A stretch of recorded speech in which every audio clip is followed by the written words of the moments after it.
an elven female lycanthrope. That's how fox women reproduce, by kidnapping. Just adopting other people's kids. Kidnapping. Right in Monster Manual, the original Monster Manual 1, everyone. Yeah. So, it was fun. And good. Yeah. That episode number's wrong. Jeez, Jay! Dumbass! Screwed up again. There you go. Super fan of when that happens. I hate it when that happens. Yeah, there's always something. Well, now you've done it early on, so you kind of... Telling you. Well, at least the contractors are gone from my place because I don't know if all of you knew that I had 10 pipes burst in my condo. Oh, I heard. I'm sorry to hear that. During Snowmageddon. Oh my gosh. And so it flooded the entire ground floor. And my neighbor next door. And then I finally had to live with a friend for about a week, and then I lived in a hotel for about a week. And now I'm back here because I can at least live in the second floor. Now that Now you have a hobby hole, so you're good. yeah, set up because there are stuff stacked behind me. I just saved my computer from a canine intervention because my Oh, no. dog is There trying I to see it. dig her way in under all the cables and stuff. And she knows she's 19 years old and blind and deaf, but she knows she's not allowed to dig in under my cables. So she does that every day this time of day, so she can get the treats. Yeah. I'm dumb enough to give her get treats your afterwards. attention. Yeah. So, yeah, it's good.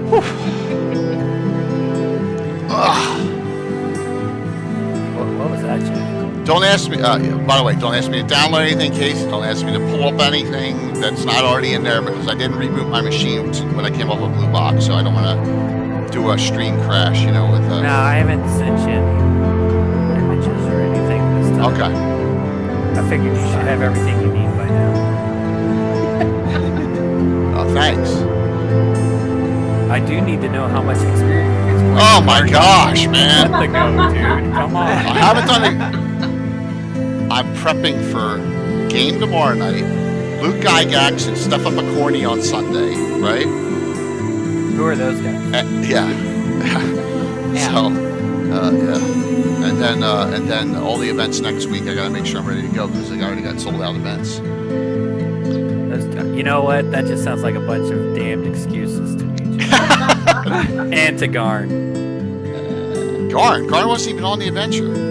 2 adventures ago. Oh, I have his experience. His experience is done. Yeah, you haven't told me. You don't need to He know. likes to micromanage. It's a need-to-know basis. No, yeah, and I need to know. Not yet. You don't need to know. Yet. Susan doesn't know hers either, right? Well, I was gonna tell the group, like I always do. Oh, no, wait a minute. No, we're talking about the fundraiser event, right? Yeah. Oh, we're not talking about that. We're not okay. talking about You're not living great. living All right, great. wait. Shut up. Oh my God, pain in my ass. Garn, 69243. There you go. Okay. Yeah. Okay. All right. Sure. Check that What level after is the Garn stream. now? So What's what, that? Do you have Garn 1 and 2, or does he just keep jumping around? No, he's got Garn. He's got the Garn now. He's got. There was a time travel event that happened last year because Garn was originally converted to 10th level for his charity stream last year. But then after that, Garn Blue Box raid. leveled to 6th level for Hey, John. regular play. Demoted and brought back in. He ran Yeah, into a because we white. did a super high level for the fundraiser last year, and that was the first time Casey played. So, I know he yeah. needs to be live until 10th level. That's right. He's like a right, Good. exactly. He's got continuity and plot Yeah. protection. Thank you, John. Good evening, everyone. Hope you had fun on that discussion. Oh, sorry. Yeah, not yet, dude. And we know Guard's gonna end up with a defending weapon as well. He Look did at that. it It's only 10th level. 7:49. We're like ahead of schedule here, which is rare, you know. And Mike and Judy are not on yet, so but we're good. So hopefully everyone's well tonight. Thank you for that raid. I'll pop that up there when able to. Oh, you did? Good, Rob. I didn't check that. I think did you do that when there are 2 seats left or 2 seats left now? I know there was 2 when last time I checked on the Hard and Holes Part 2 for Gary Con. That's good to hear. That's good to hear, Rob. Awesome. Thanks, Mike. Wow, you got 2 subs. We're already gonna have a hype train. I have no doubt about it. One more sub or a cheer for 100. We already got a hype train. We're not even on yet. Nice. Hey, when do the main sign-ups go live for Gary Con? While we're streaming, right? 8 p.m. Central. Yeah, there goes the hype train already. 15 open seats Wow. for the Bandicoot. Oh my God, John! John! Wow. Oh my gosh! Yeah, look, Tony, you got a sub there. Oh, that's awesome, John. That's insane. Thanks, man. That's very nice. Holy Thanks. schmolies! That was wonderful, John. Thanks. Very, very kind of you. Well, at least I tried to put on my green for St. Patrick's Day. Nice. 13 months, Josh. Nice. Okay. I've got my silly nerd green shirt on. It's like the Okay. Yeah. Say, I don't even know what shirt I have on here. Oh, I have the I Will Cut I don't You know if shirt that's gonna with the work. unicorn. Well, we'll find There out. you go. Awesome. Yeah. Wow, thank you all. It's really, we can come. All right, well, here we go. We're gonna have our full crew. Here they come. Here they come. Here they come. If I start sitting weird, it's because... The foot. You still have Still on the Still on the foot. boot. All right, we can do the foot. No! Look, I have magic tape now, though. Oh, okay. So you're upgrading it. Oh, Wow. Yeah. This is going to be one of the earliest starts we've had in a while because we got a ton of people on already, so I won't hold back. Hey, can you guys hear me okay or no? Yeah, Judy, we can hear you. Hey, Judy. Yep. Got your Isabeau picture up, I see. That's cool. Yeah. So, magic sword. What's up, Mike? Can you hear me? Yeah. Can you hear us? Can you hear Okay, us? cool. I'm still putting stuff together here. I All just right. got work. I'm a little bit behind. All right, no problem. We can hear you. If you got to go mute and just hang out until you're able to talk again, that's fine. Don't worry about it. Okay? No problem.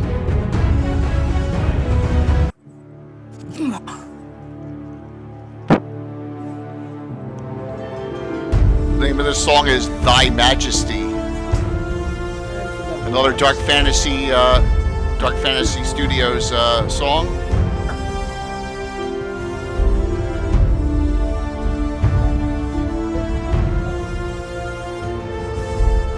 It could be, Derek. You never know. It could be the ladies tonight. I was told by multiple people through Eric Menke to call it Women of Living Greyhawk, not Ladies of Living Greyhawk. So that's what I did. I do what I'm told. Well, maybe not. My wife tells me I never do what I'm told. But yeah. So. See, I thought the alliteration. I know. But we did the right thing. Women of Living Greyhawk. So. The thing Thank you. is that the only lady name that was ever associated with me was Zavendra. That was a pretty awesome event where we LARPed in the Bandit Kingdoms LARPing's always cool. during the Living Greyhawk days. John, I don't know about that.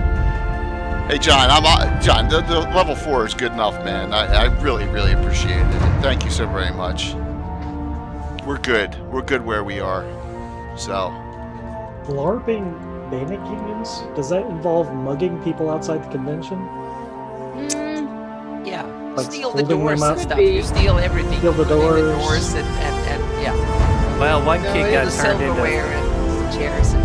yeah, one kid got turned into stone, and he spent 2 hours standing still in the hallway, Yep. role playing being turned to stone. It was pretty Oh. awesome. Yeah. Because it was Beth did it to him. Yeah, Beth the Vampire Canon NPC, I think, from I Use the Evil. Mhm. Oh Boom. I All right, was so we'll come on. questioning this young man as Zavendra, and I didn't like his answers. And so I allowed my consort, Veth, to give him time to think about his answers. So he turned him to stone, and the kid stood there and role-played a statue in the hallway, caught I up. kid you not, for over 2 hours. Good evening, everyone. We're still talking, which is cool.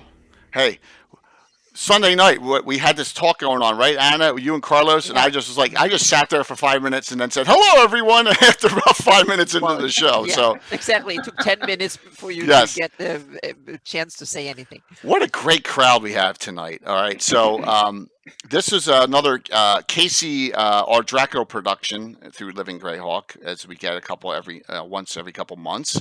And so joining me tonight, of course, is my partner in crime, Anna Meyer, and the great Greyhawk, Micah Bridges, along with our special guest who he hopped on, I believe, Sunday night a little bit too.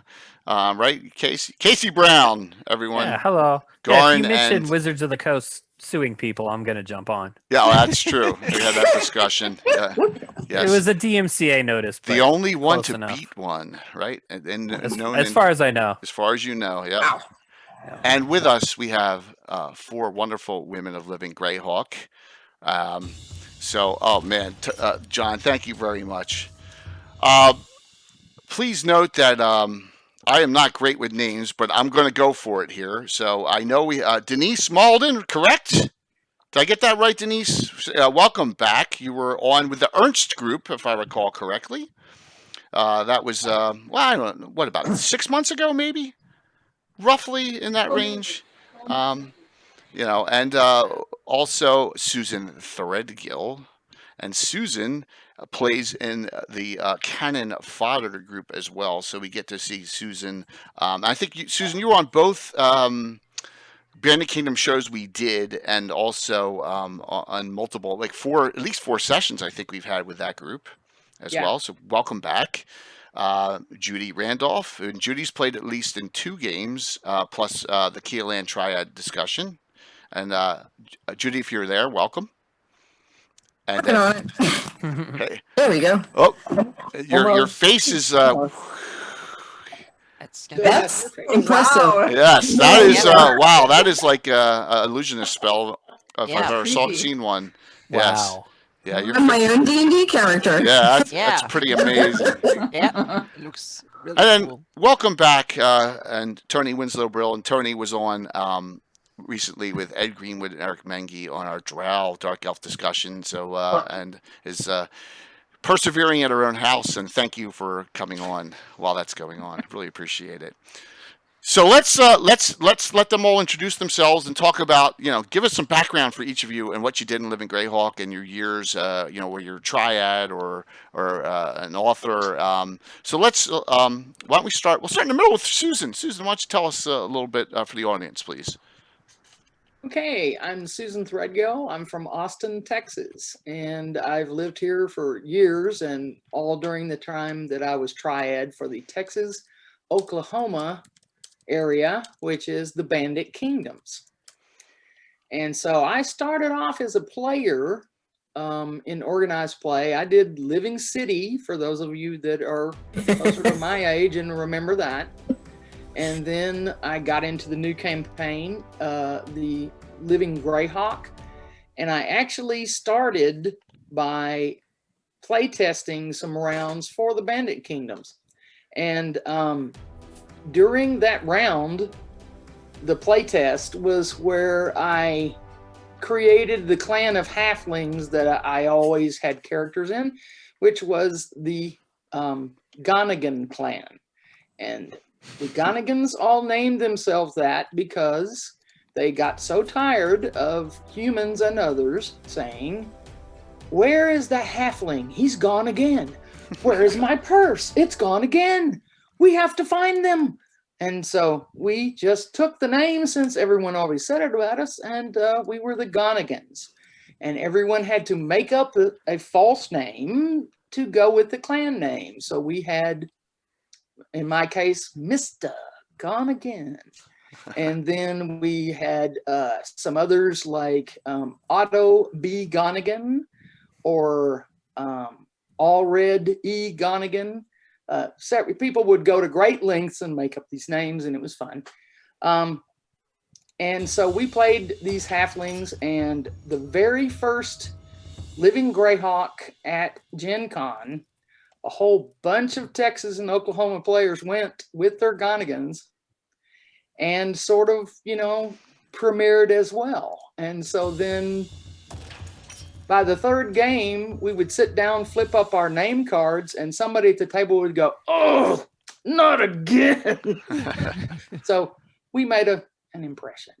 But when I was invited to join the Triad, I started off with like the metagame coordinator, so that I would help write special missions for people to get certain, they would request being able to achieve a certain feat or get a certain item or something that played with their character. And so I would write those and then judge them for the people at various cons. And then my job changed along the way, but I think everyone's did. So we worked really well together, so we kind of did it all together. There was a lot of crossover in duties, and I suspect Denise and Judy would say the same thing about their regional compatriots and roles. But there's Susan. Mike, I beat you to it. There's my book. $9.95 on Amazon. It's not quite as cool as this book. I'm just going to do it now. Oh! I already got my hard copy time. Nice. Wait. Okay, screw you both. It's not as cool anywhere near as this book. Oh, that's true. That is Whoa. pretty I don't awesome. know. I'm really partial to this book. Yes. Yes, Yeah. we're all partial to our books, and we all Well, should. Casey, can I tell you one thing that for those that don't know, I suffered a huge flood in my condo after all my pipes burst in the snow, in the ice. But I was trying to dash out the front door through ankle deep water, and I turned back and realized that there were some books I really wanted that were in a cabinet that were about to flood. And I ripped open the door, and one of them was yours, Casey. And I rescued it. Did you rescue my book? I would have still left it. have I the could have book, sent you and another it book. did not get swamped because I turned back and grabbed it out of the bottom of that cabinet. Oh, well, thank you. Well, thank you. And thank you, Susan. Two quickie announcements. Please note, 58 minutes until GaryCon signups for that $20 badge goes live. Just letting everyone know. Number two, I have a special surprise tonight. In addition to giving away 2 of the Crusader Journal packs for Troller Games, so if you didn't get it during the fundraiser, here's your chance. I have a couple extra of these left over. I'm giving away a signed Bandit Kingdoms book for Casey tonight too. Okay, so here's your chance to get a signed copy if you didn't get one during the fundraiser event. All right, so that we'll give that away too. So 3 There's giveaways only like tonight. 20 of them in existence. Yes, and a lot of them went out during the fundraiser event where we raised $10,021 for St. Jude, but I have a couple left over, so we're going to give one away tonight to someone lucky, along with 2 of the Crusader Journal packs, and I'll throw them up, so we'll have 3 different drawings tonight. Denise, take it away.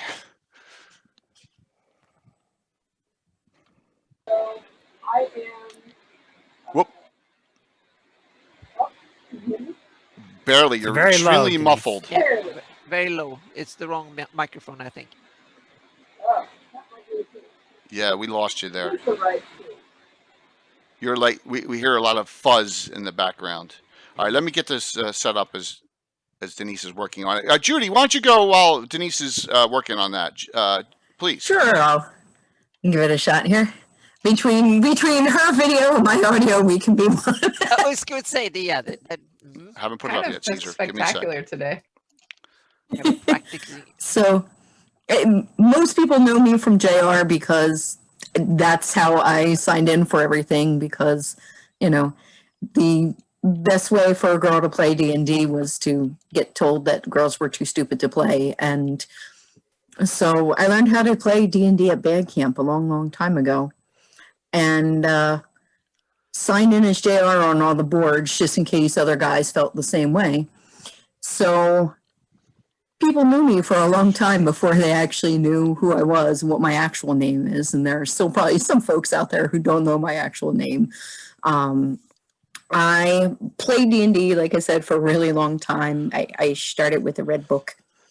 And got into 3rd edition the year after. Got into Greyhawk the year after 3rd edition came out, so in the early summer 2001 or so, and got suckered into it. Also started out as a Metal Org coordinator. My co-author Phineas Walsh and I wrote a series with the Dreadwood in Kewlin. It's the bar series. Cool. So we brought people from the intro mod all the way up to 14, 16, whatever the cap was at that point. Her fellow Triad member managed to convince Stephen Conforti, the Meta Regional Org coordinator, that we would be able to get our hands on Wave Whelm and Black Razor, and they appeared for the tiniest second before they got sucked off and disappeared. But that was one of the things that got us started. And it was, I mean, Kewlin was a fun region anyhow. People traveled, people gamed. We traveled in packs, and the Kewlanders were very, very good at going 200% into the meta orgs. So, would do strange and unusual things because it's like, no, I have to do this for my meta org, and like random cross regionals and going to other regions. So I do have a little bit of say in that, but there are no undead in Kewlin. We sent them all down to Bissell and Bandit Kingdoms and everywhere else. And note that you have Gary Hooley and Pluffett Smedger's complete approval from Keelan there with him being on, and that's his baby as well. So very I want to see that Dreadwood stuff because with Ghosts of Saltmarsh. Yeah. I'm running Ghosts of Saltmarsh right now, and cool. I know there's legal issues with sharing Living Greyhawk adventures and whatnot, but maybe I can look at them for research purposes. Sure. I can track some stuff down. We pulled heavily from, was it Fiend Folio 2? It was the one that had all the plant aberrations, like the Rukineer was our signature monster because Assassin Vines had any defense against sound attacks, and it was, wait, what? They do sound attacks and break weapons? Okay. So we got players thinking very, very differently. Well, I'm sure we'll get your perspective on a couple of these questions upcoming very soon, and I really appreciate you hopping on, Judy. This is wonderful. And so, Denise, are you good? Sound? Go for it. I think so. Yes, you're good. Better? Yes, much better. Good. That's good. Tech can be interesting when you're switching multiple computers. Yep. So, I joined Living Greyhawk at NorwestCon, like 15 or something, maybe. I don't know. They're up to like 40 or something now.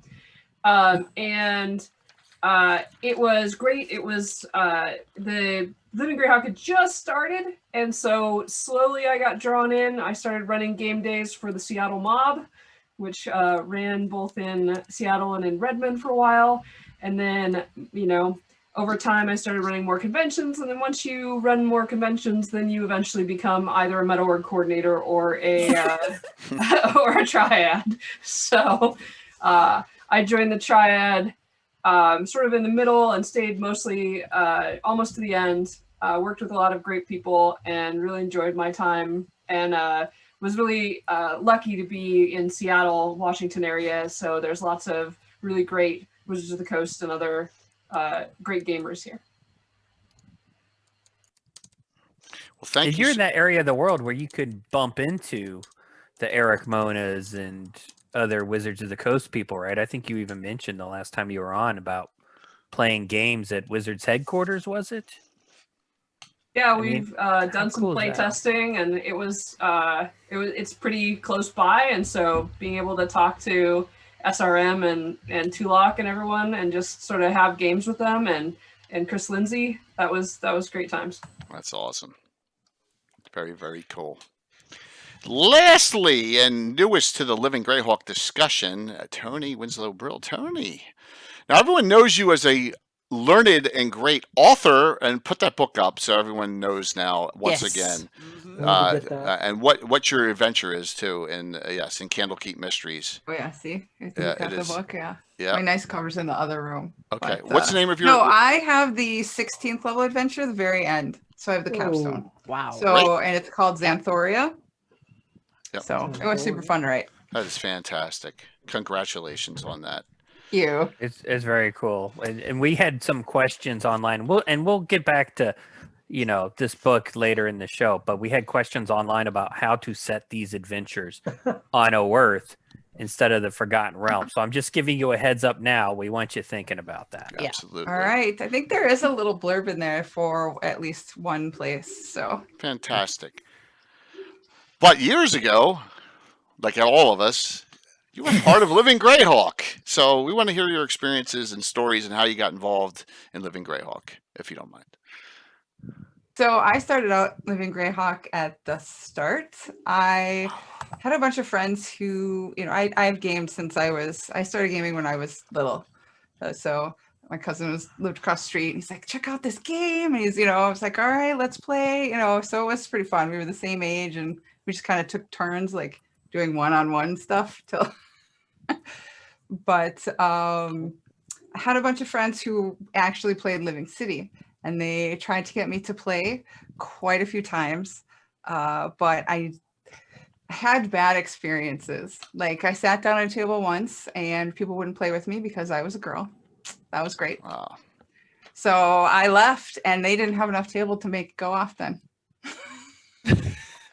Oh, But, that's I awesome. tried like a handful of times, but they were That always is- like that. I oh, wanted to give it a that's try kind of a Wow. thing. And Yep. it was just a bad. So it took them some work to get me to try when they're like, this is a new thing and you should totally try it and it'd be super fun. And I was like, I don't know. So I tried it and I was like, this is so much fun and this is so cool. So I was kind of hooked at that point. And I played and from the High Folk region. So that's awesome. Then, we haven't heard that much. I'd like to hear some more High Folk stories. That's great. Yeah. Absolutely. It's fun. It was fun. But it was kind of the perfect spot too to travel to a lot of different regions and stuff. But so then I became a meta org coordinator and did all the special missions and stuff like that. I was asked to be triad 3 separate times and I turned them down. Wow.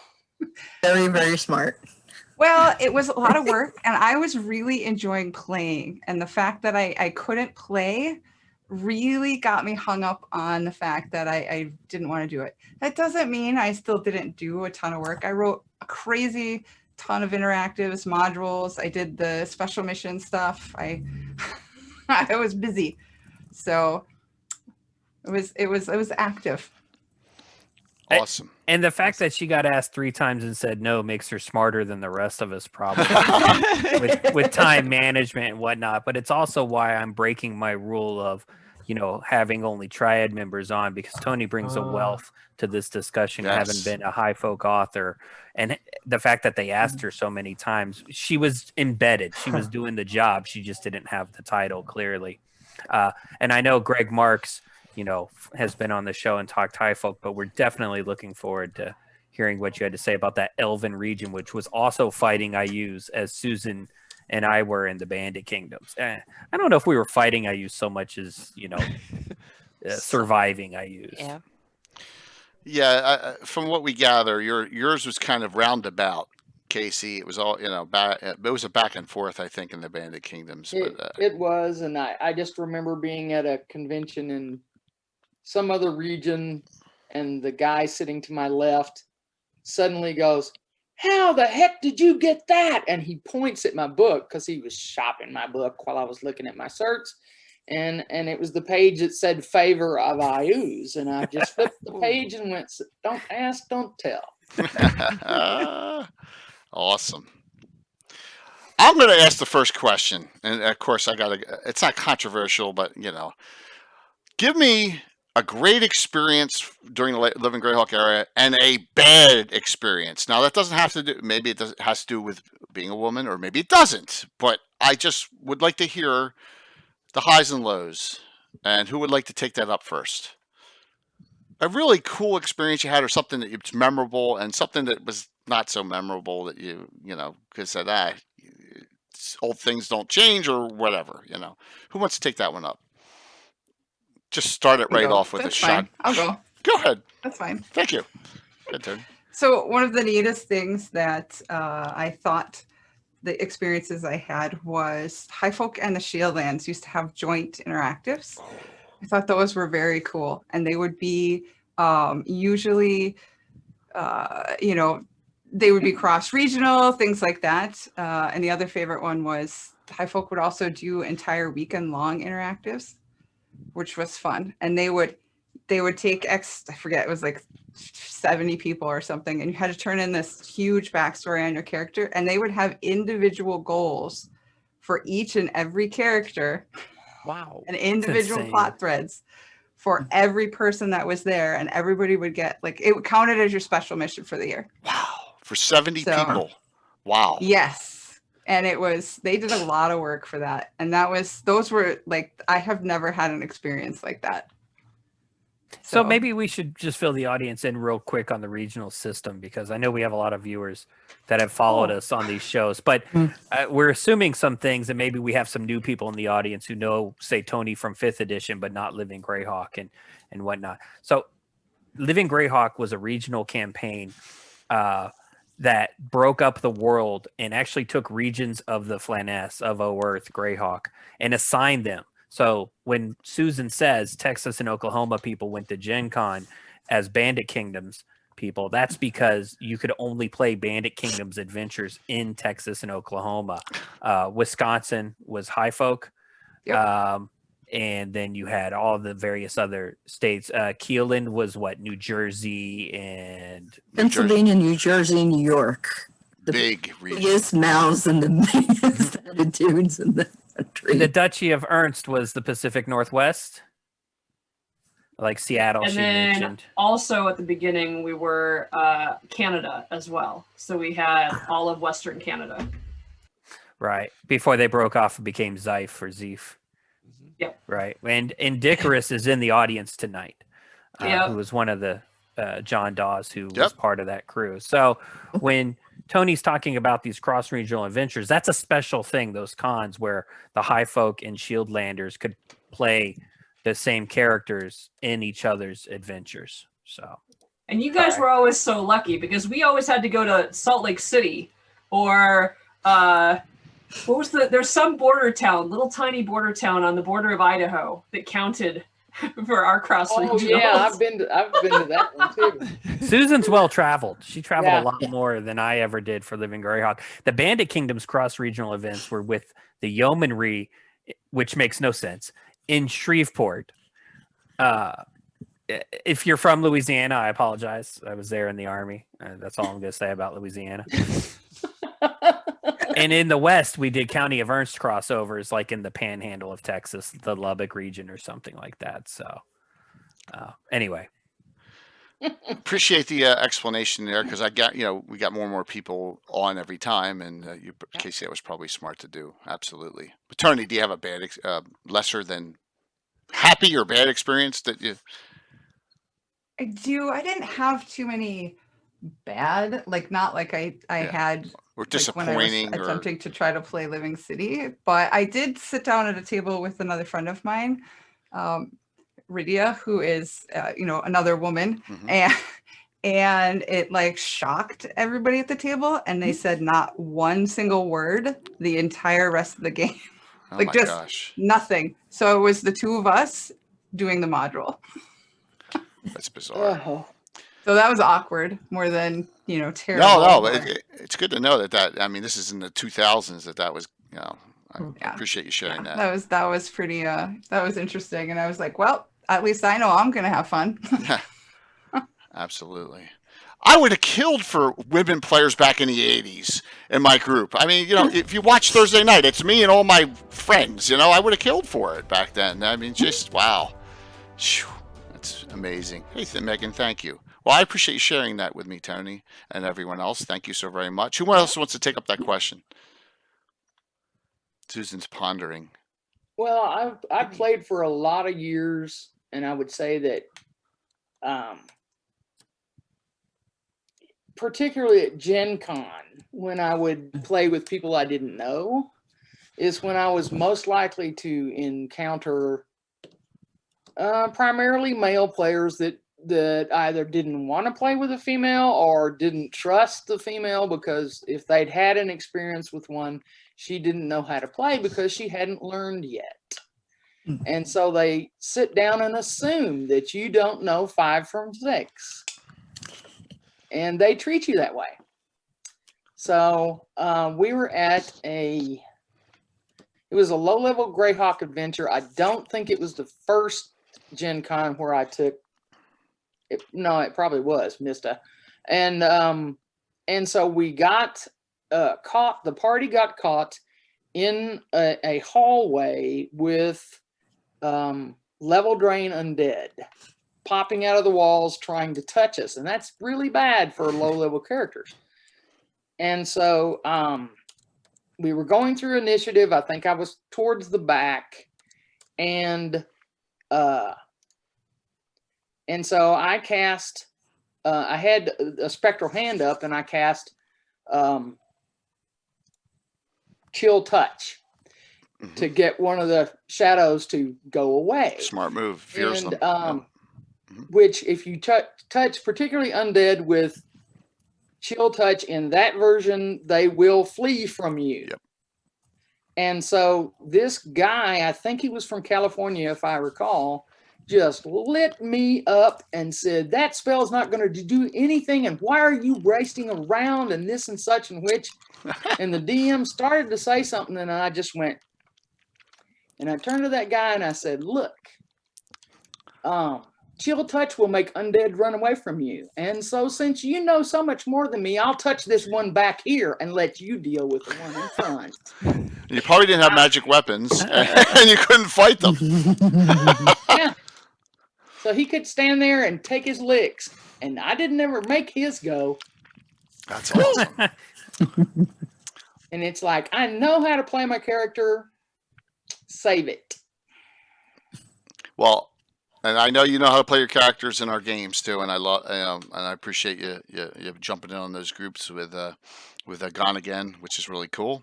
You have a really great experience though. You want to share? Oh, lots of great ones, but I think one of the best was playing up in that little town in Idaho, I think it was, where a couple of us had driven all the way up there, like 2 or 3 of us.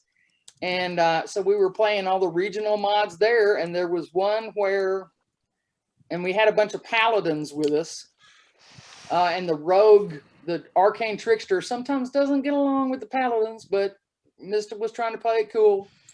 And so the paladins were trying to convince, the conceit was that these people were all a little bit insane because they were drinking bad water. And the paladins were trying to do all their speeches and tell them that they shouldn't drink the water, and they need to do this and they need to do that. And, because they're playing paladins. And so while they were doing that, Mista's like, right. And she goes around the back, gets all the water and dumps it out. And then finds from the stream and gets better water and just puts it back. And she's done by the time the paladins are finished speaking, and none of the people want to do what the paladins say because they're poisoned. And so the paladins were really wrecked, and I went, it's okay, guys. It's handled. And then we left. And it was, because the town didn't have bad water anymore. Awesome. Yep. Denise, JR, either one of you want to handle this question? You don't have to if you don't want to. It's just, I just. I think one of my we had our cross regionals with Jeff, but between Pennsylvania, New Jersey, and Delaware, like Keelan traveled in packs. We would go to conventions in caravans of like 5 and 6 cars.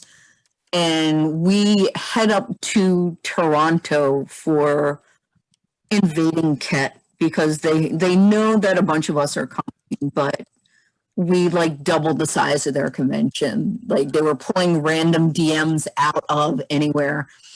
And so, I get there with all my Philly guys and, I mean, I'm 5 feet tall. Everybody else in Philly is like 6 feet tall. We sit down at a table with this nice Canadian guy, and we've been up here a couple times, so we already know that caffeinated Mountain Dew is an American thing, so we bribe him right away. So he's happy. So we get going, and, he's one of the people that they grab, so he's not super understanding of the mod, so he was apologizing all the time, and it's like, dude, honestly, we got this, don't worry about it, do what you got to do. And then he missed a page or something, and then he goes, shit, and then goes, oh, I didn't mean to curse with a lady at the table. Without missing a beat, all my guys start laughing. One guy goes, JR isn't a lady. And then we just keep Awesome. Cool. You had your crew, though. You had a crew. The Keelan group. We had a pack. Yeah. Like I said, we traveled in packs. I mean, it's Philly and New York. People don't drive. Not everybody has a car. There are people who would go to conventions who didn't even have licenses.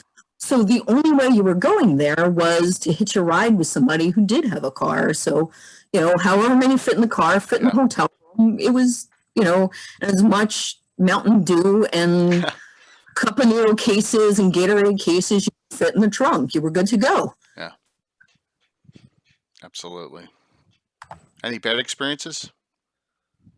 Something memorable that you care to forget? I almost killed an actual player at one point at Gen Con. Sorry for laughing. It was a bad Gen Con. It was the same Gen Con where, when you go to Gen Con, you bring all the chocolate monsters and the Starburst monsters so that, you have space in your bag for the loot when you leave. If you have all these figurines and stuff, then how are you going to carry all your acquisitions from Gen Con? And they put the girl at the table with the little kids because I'm not nearly as threatening as some of the other ones. It's fine. Most of them know how to play. They're there with mom or dad or whatever. And so, Hershey Kisses come in all colors, Starburst come in all colors. And then you have Reese's Pieces cups. And they're awesome 2x2s. Kid playing a, dwarven barbarian because that's what most 10-year-olds do. Kills it. He's like, oh, I get to eat the monster. And we slide the Reese's Pieces, and the dad comes flying out of nowhere going, no. And of course, he's like deathly allergic to peanuts. And it's like, Oh, Oh my gosh.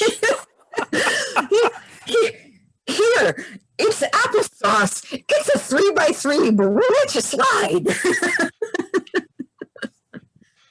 Uh-oh. Nice. Yep. Just peppermint patties are 2x2 as well. I started taking those. I Yeah, almost Boston. died on the way to a convention. Oh my gosh. Wow. I flew down to Salt Lake City with John Jenks for Niron, for a Niron Cross Regional. And we were driving and we left at 2 in the morning, I think, right? To get from Salt Lake City up to whatever the little border town was that we were having the Niron Duchy crossover.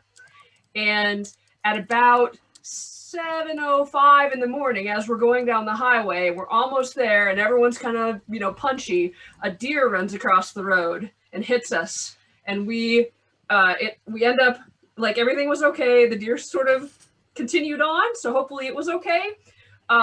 but then we were driving in a Prius, and so it had hit the temperature sensor. And so it thought that it was -20 in the car, and it started blowing the heat as much as possible. And it was sort of mid-spring, and we ended up opening all the windows, driving down the highway because it kept putting the heat up to 85, and it was already 78 or something outside. So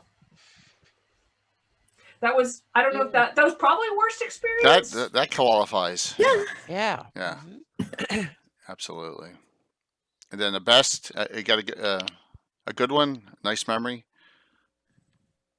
I mean, I had tons of fun, particularly at Dragonflight and at NorwestCon doing interactives. We also had why am I stumbling over this? New Year's Eve of Loser Fun was a big popular convention up here, and we always ran a big interactive that was a scavenger hunt that I talked about a little bit on the Duchy of Ernst podcast, or live stream. But it was a scavenger hunt, and the rogues were in charge, and everyone was supposed to find things and then put them back as if nothing had ever happened.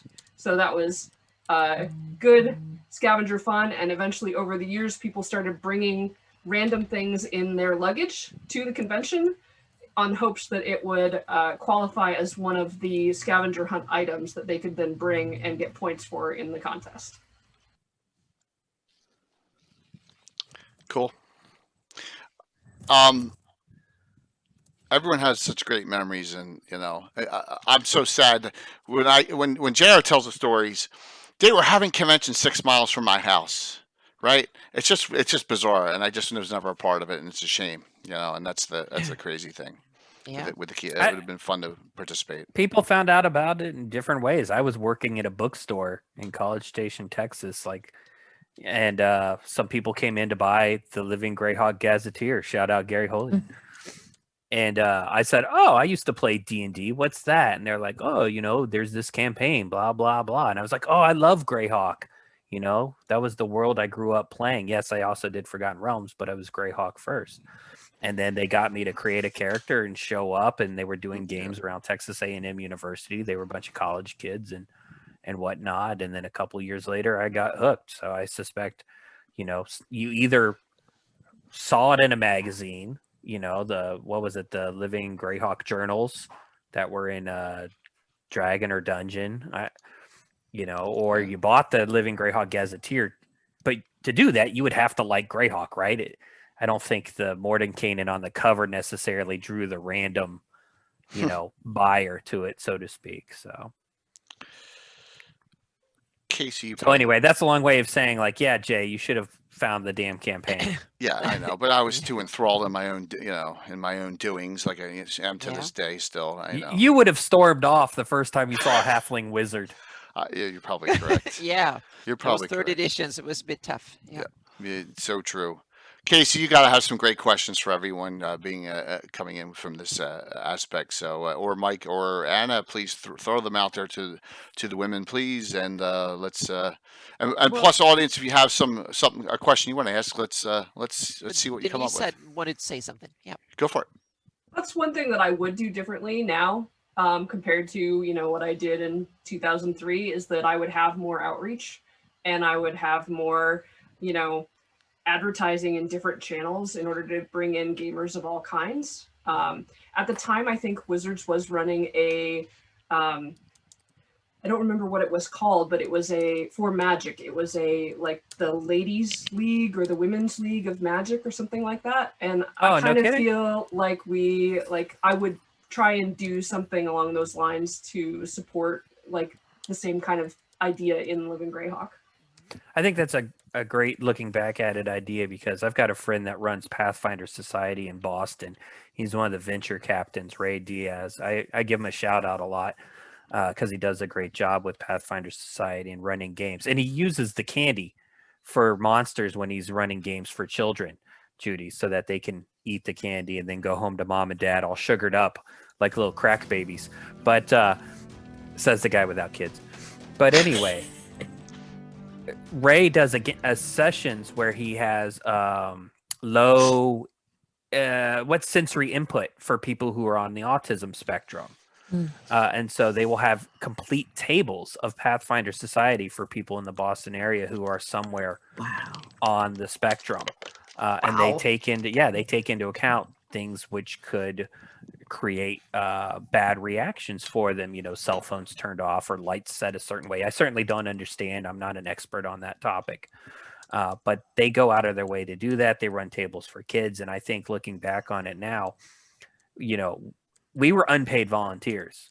If we had been paid full-time jobs to do this stuff, we could have done some really amazing things for the hobby, for Wizards of the Coast, and to get more people playing the game. But that's a really great idea, Denise. I got There's $50 something like that in the- for the first module I wrote. Then they stopped Wow. paying people. Yeah. Yeah, you wrote a Yeah. mod in year 1 or year 2 as a regional author. You got $50.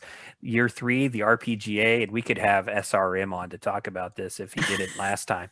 They were like, we don't have the money because they weren't selling the Living Greyhawk Adventures, which Pathfinder Society does, right? They Yeah. actually sell the So adventures. you buy them. Yeah. Yeah, you got to monetize the Living campaign to make it work. So I wrote, a whole bunch of adventures. I never got paid. If you wrote a core adventures were set anywhere on the planet. They weren't regional. They could be played anywhere on our real world planet. You got $100. That's just like saying, hey, thank you. Because, one of those adventures could take a long time to write, edit, polish.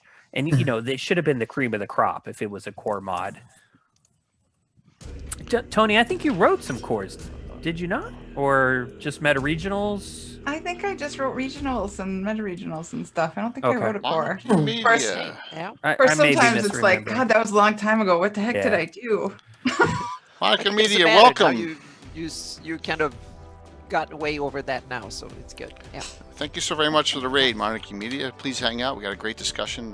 Women But- of Living Greyhawk Yep. tonight. The fact that they didn't pay the authors also leads into the whole legal debate and issues with the intellectual property and why Casey, can't sell my Living Greyhawk adventures, right? It's intellectual property belonging to Wizards of the Coast, but Wizards of the Coast can't sell those adventures because they didn't pay me. They weren't works for hire. So I actually own the copyright on the plots and everything that Wizards doesn't own. So Right. that's a whole nother, we do that show every once in a while where I talk about that. I think that has a lot to do with the direction of Greyhawk too, but that's a whole other story, and we don't want to get into Yeah. that tonight. So, all right, questions, go for it. Come on, Casey. Come on, Mike. Come on, Anna.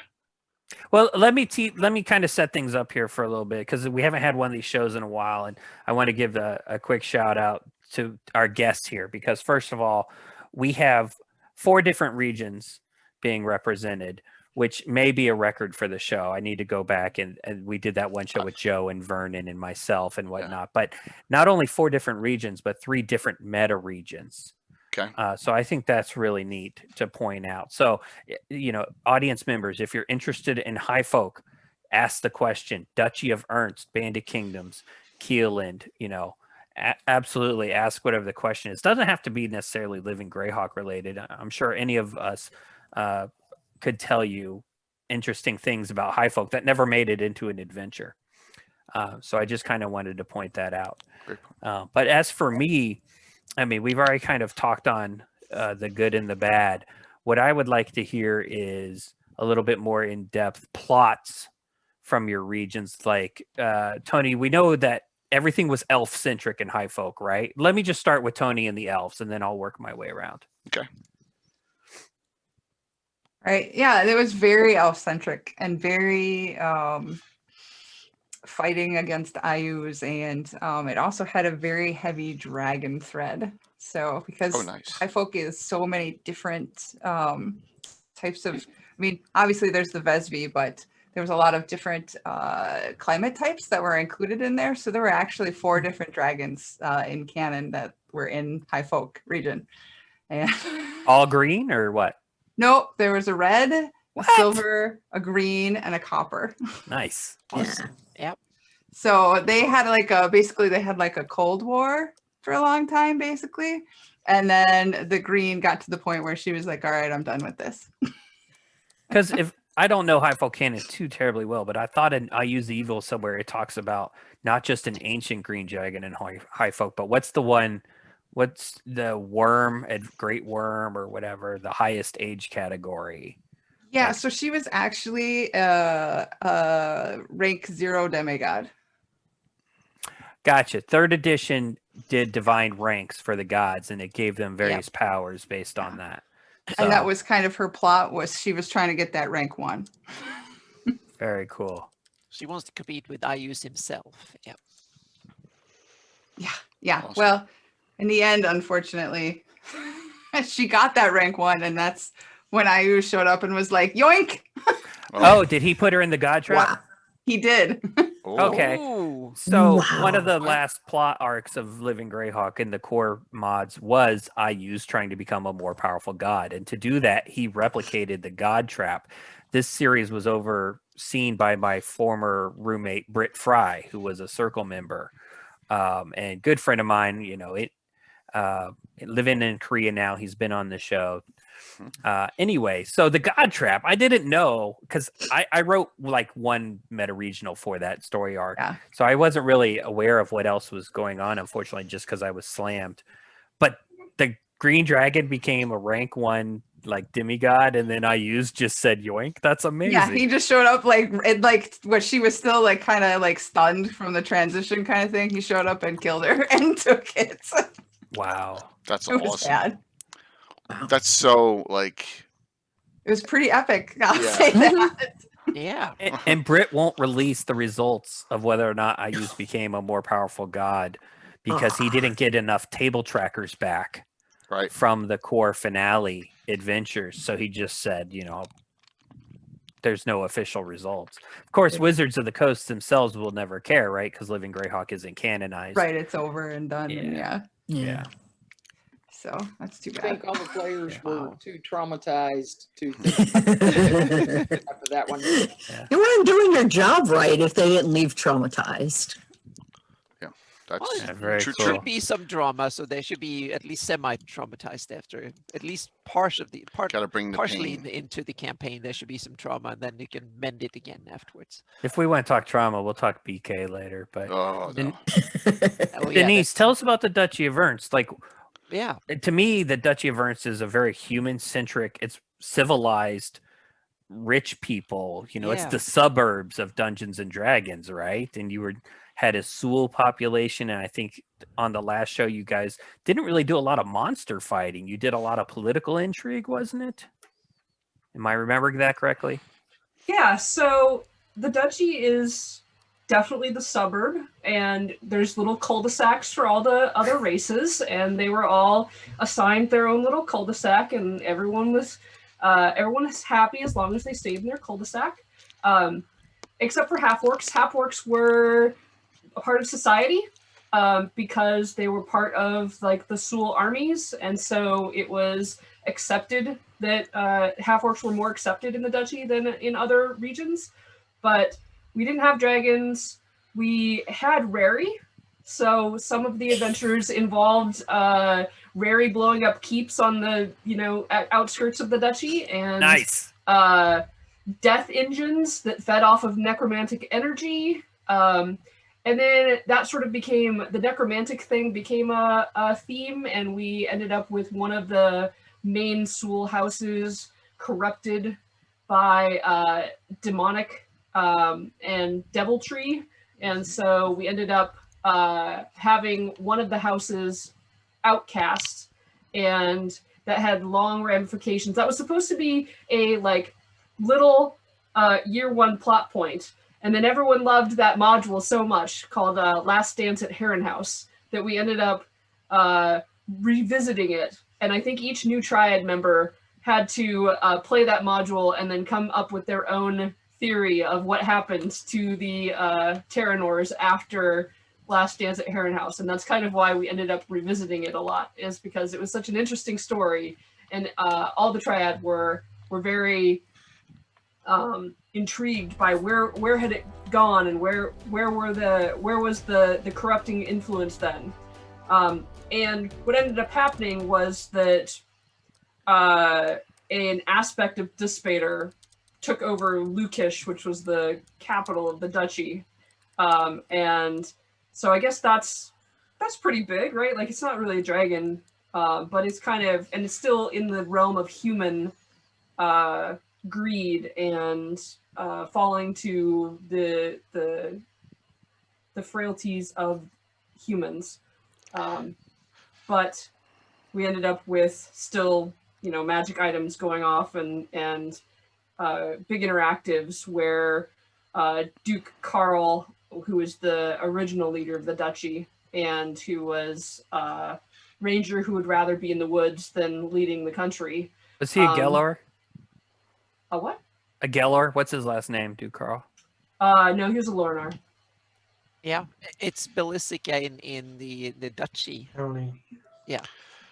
So Sorry, Denise, the county, yeah. when you came on for the Duchy of Ernst discussion, the Terranor discussion that we had last Living Greyhawk inspired me so much that I did an adventure out of Karastein's castle, and I had a Terranor on that southern border, and the Aberals causing trouble.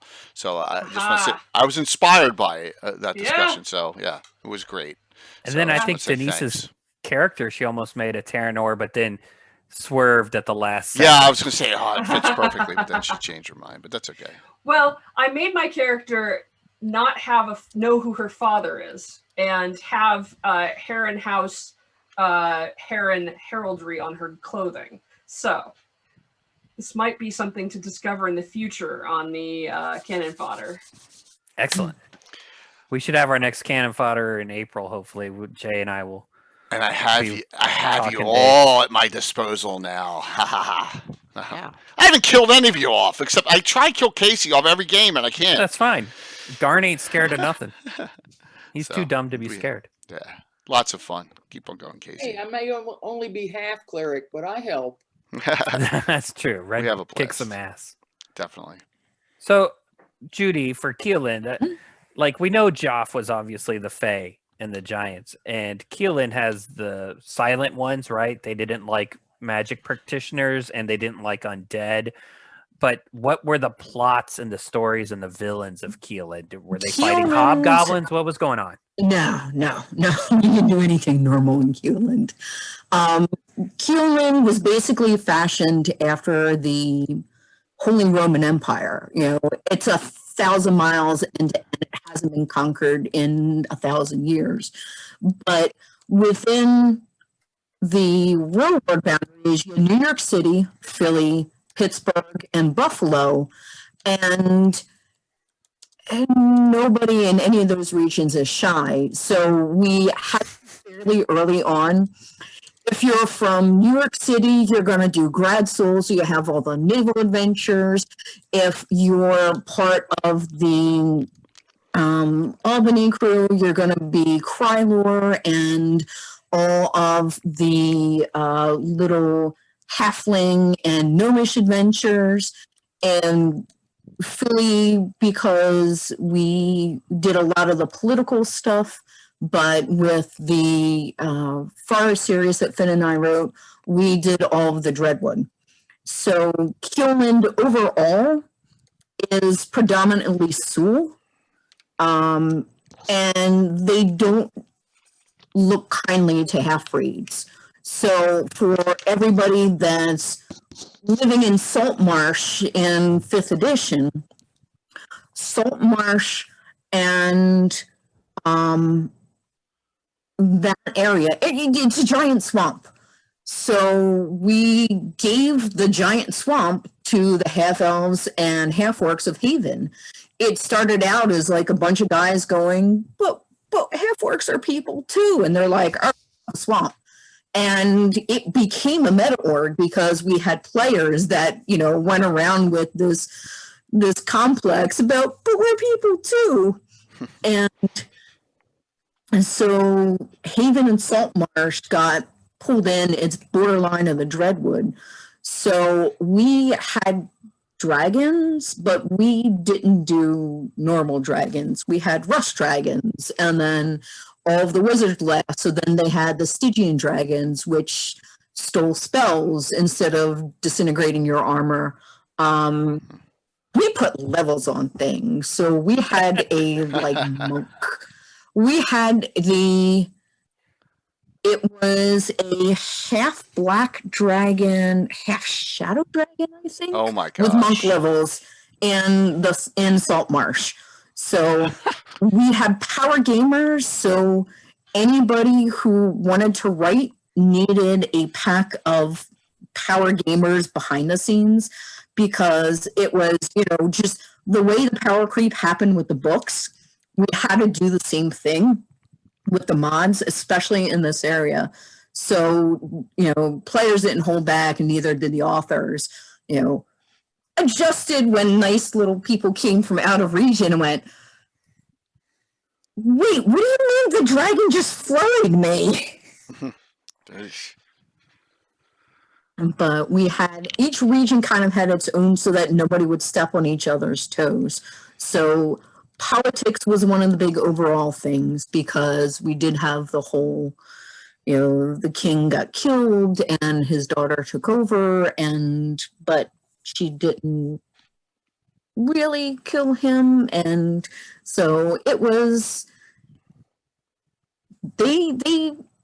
players really drove this region more than I think some, because there was so much in canon we weren't allowed to touch, that once people started to come up with things, and we had one interactive that we had Saturday in New York City, and Sunday the second half was in Pittsburgh, and like 5 or 6 cars worth of people driving across the turnpike. Wow. They could get to the other one in time. It was like, wow, that's a long. Oh my God. Oh yeah. I mean, we were crazy people in our region. We had all kinds of fun and didn't sleep for 7 years of Greyhawk, but other than that. Awesome. So Dickerus asked a question, and let's see what all 4 says. The main antithesis in your region was, he wanted to know who was the main antithesis. It may be Ayus, it may be Vampire Thrommel. Gotchas.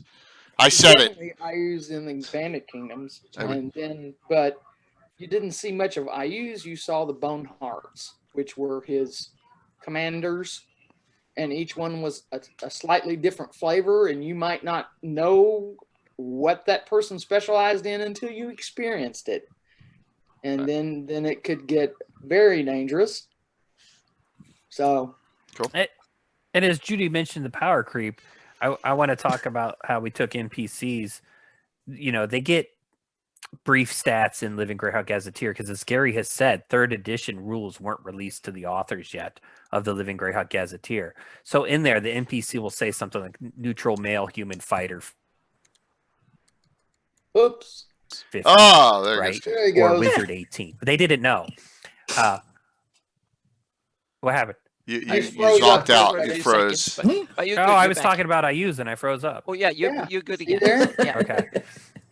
So anyway, the NPCs have stats and I use the evil, but we had to translate that to 3rd edition on our own at the regional triad level. And one of our cohorts, Theo, Austin Judd, was just a ridiculous power gamer when it came to 3rd edition. And he made sure that the Bone Hearts, Lesser, Greater, and Bone Shadow were as tweaked out as a 3rd edition NPC could be. They were just ridiculously amazing. And we had to hold them in our back pocket until PCs were no longer in the campaign at 17th and 18th level, because the 16th level NPC isn't going to be any sort of threat for an 18th level PC. Well, Living Greyhawk lowered the retirement level to 15th or 16th.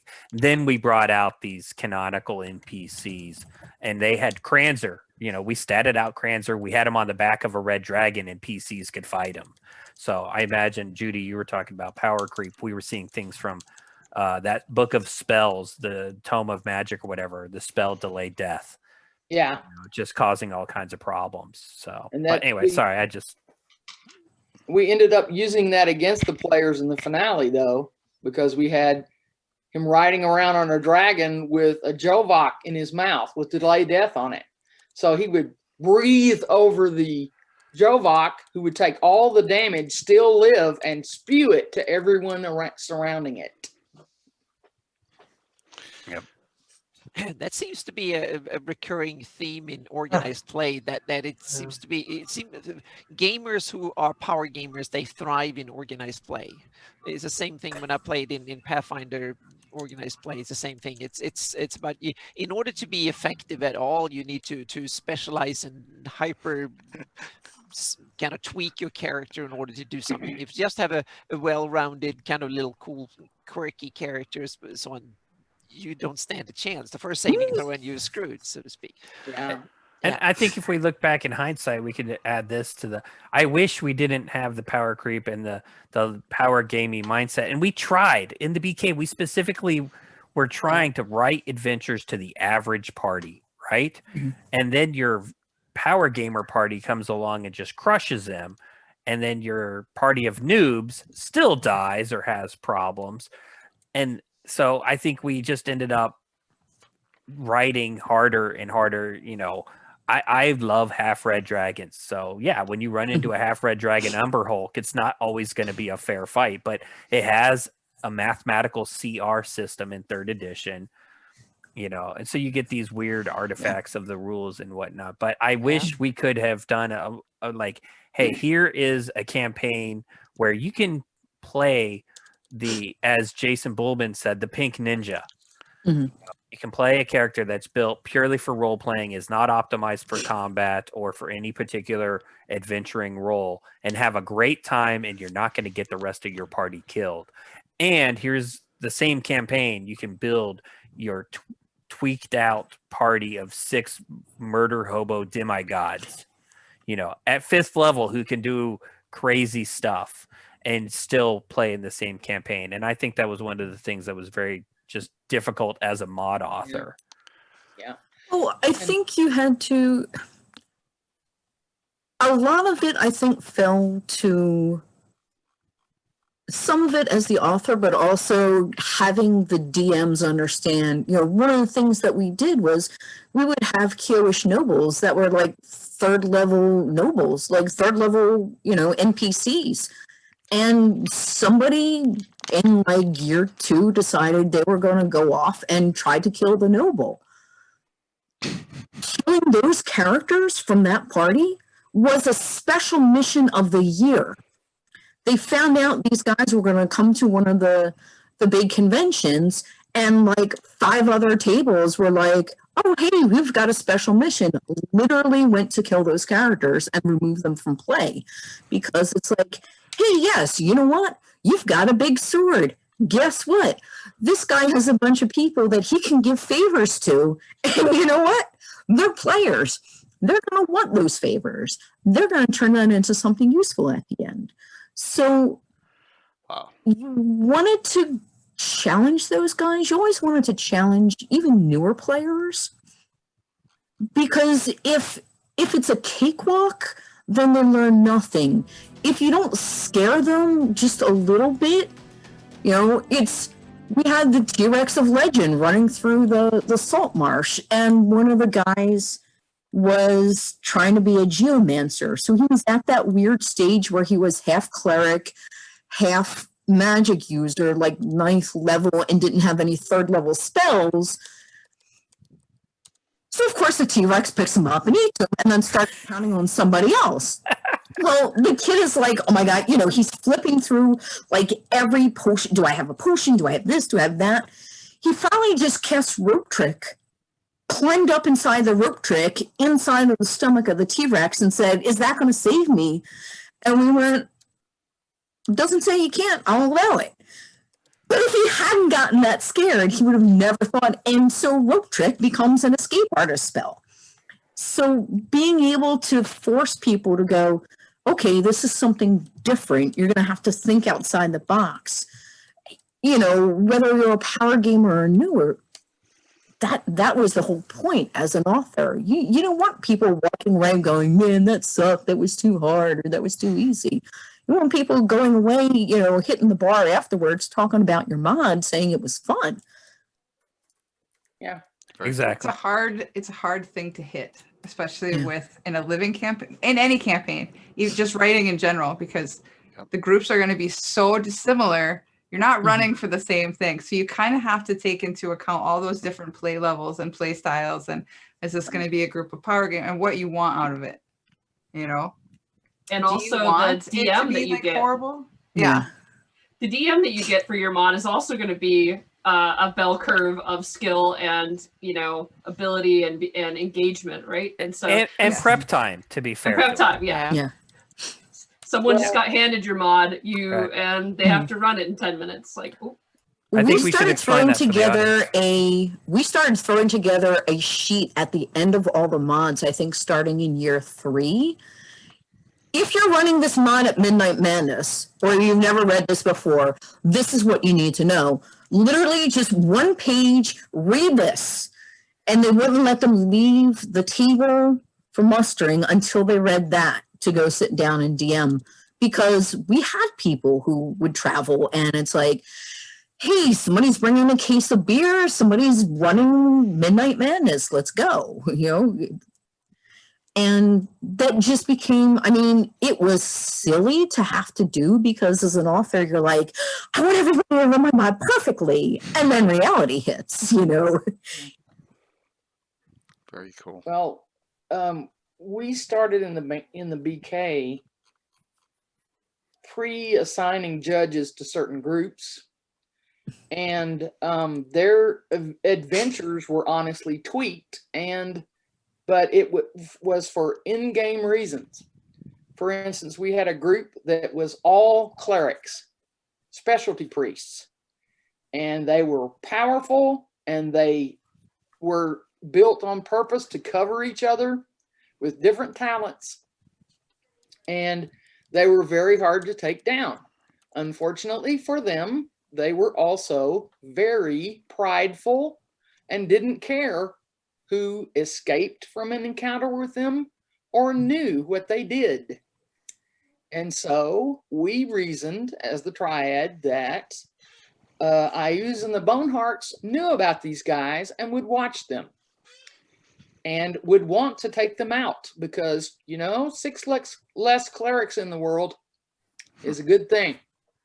So there was one round that I co-GM'd for them, and I will never forget that they got in the combat and they thought they were all kinds of bad, you know what, until all my summoning of Aleps came rolling over them. For those who may not know, Aleps are undead that drain wisdom. They're pretty awesome. And you never saw some armored clerics be running the other way because they didn't want their wisdom drained. I think, Susan, I can't remember if I watched that or just heard about it, but that I then found that Lamias also drain wisdom with a touch attack. And so I went and started statting up crazy flying, like advanced Lamia things. And eventually I made one perfectly legal in the rules that would drain 3 to 18 points of wisdom per touch. So it could put any character. Mike just had it. Mike's brain just froze.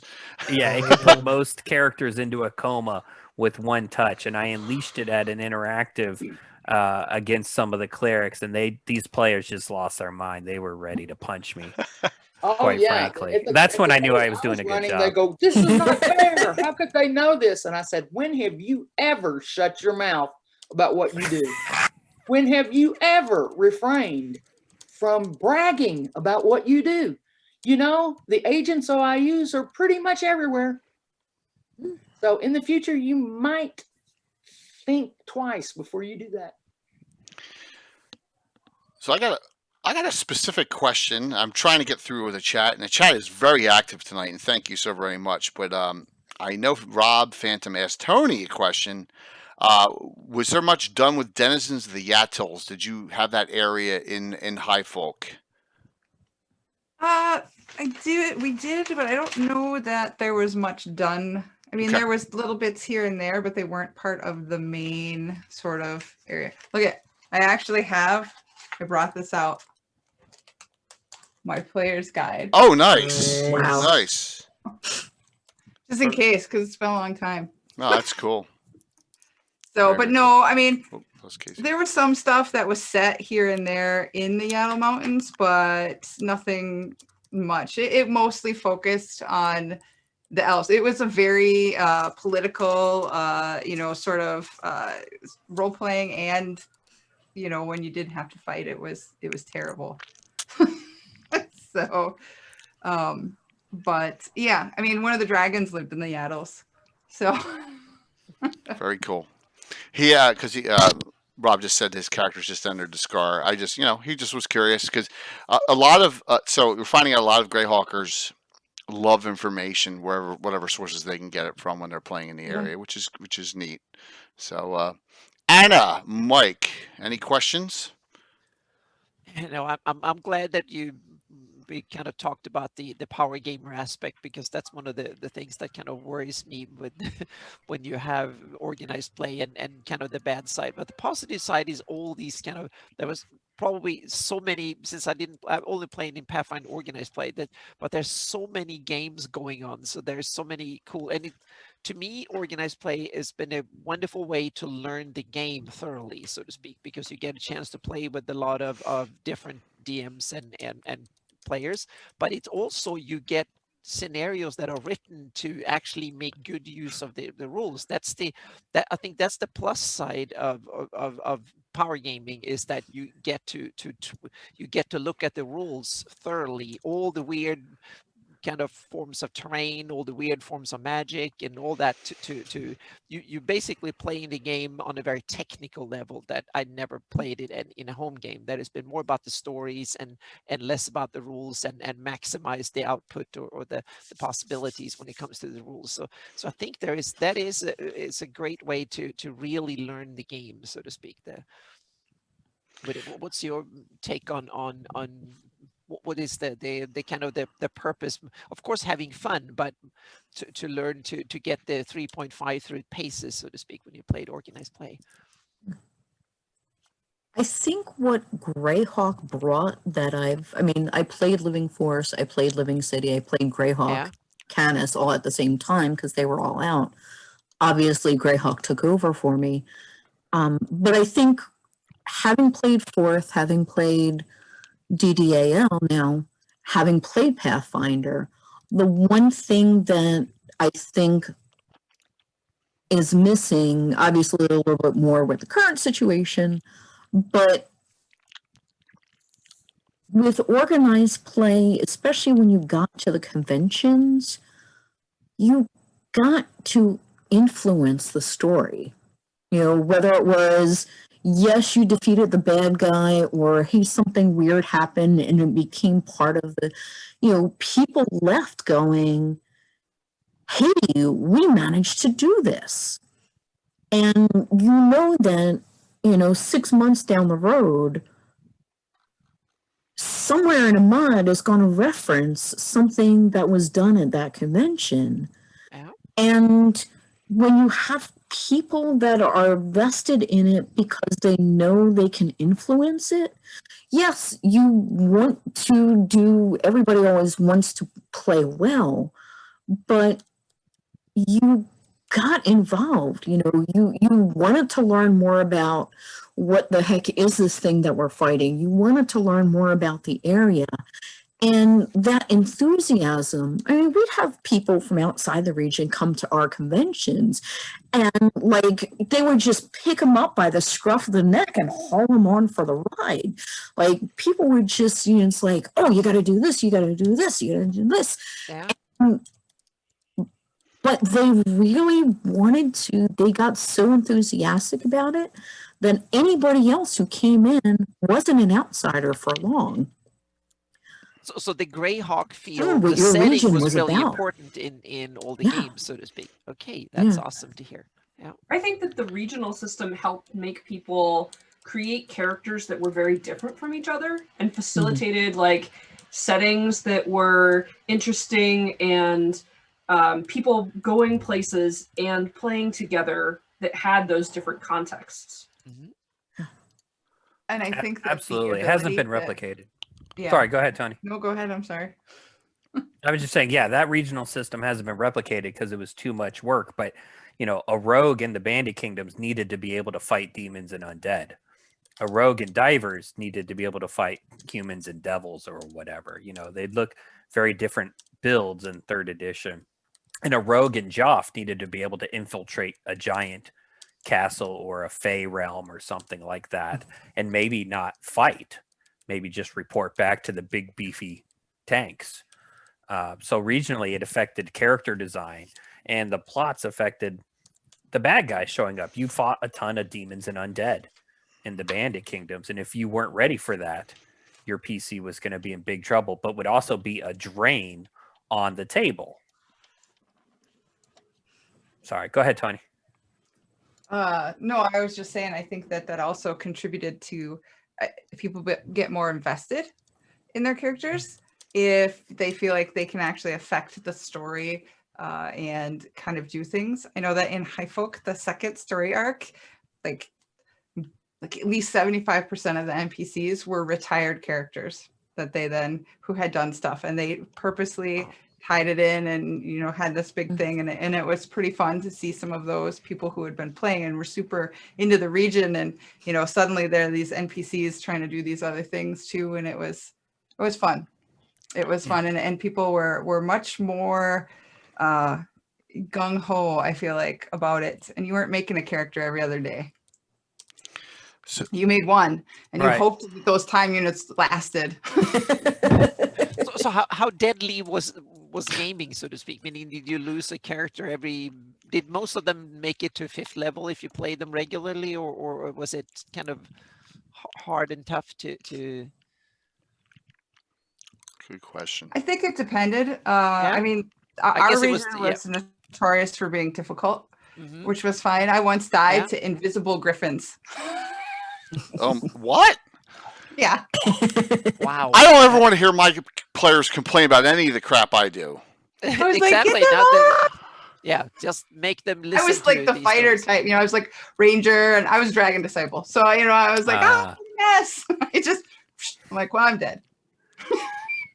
Wow. I killed a character once with hail.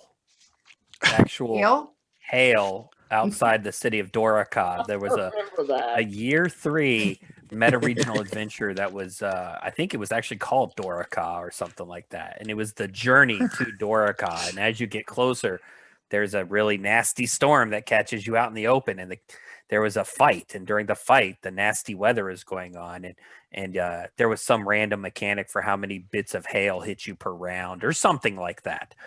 And our friend Stefania, I guess this was her first adventure. Maybe she was 1st level or something. She got hit. Her halfling got just pounded to death by hail. So it's one of my best memories of the campaign that I killed a character with weather.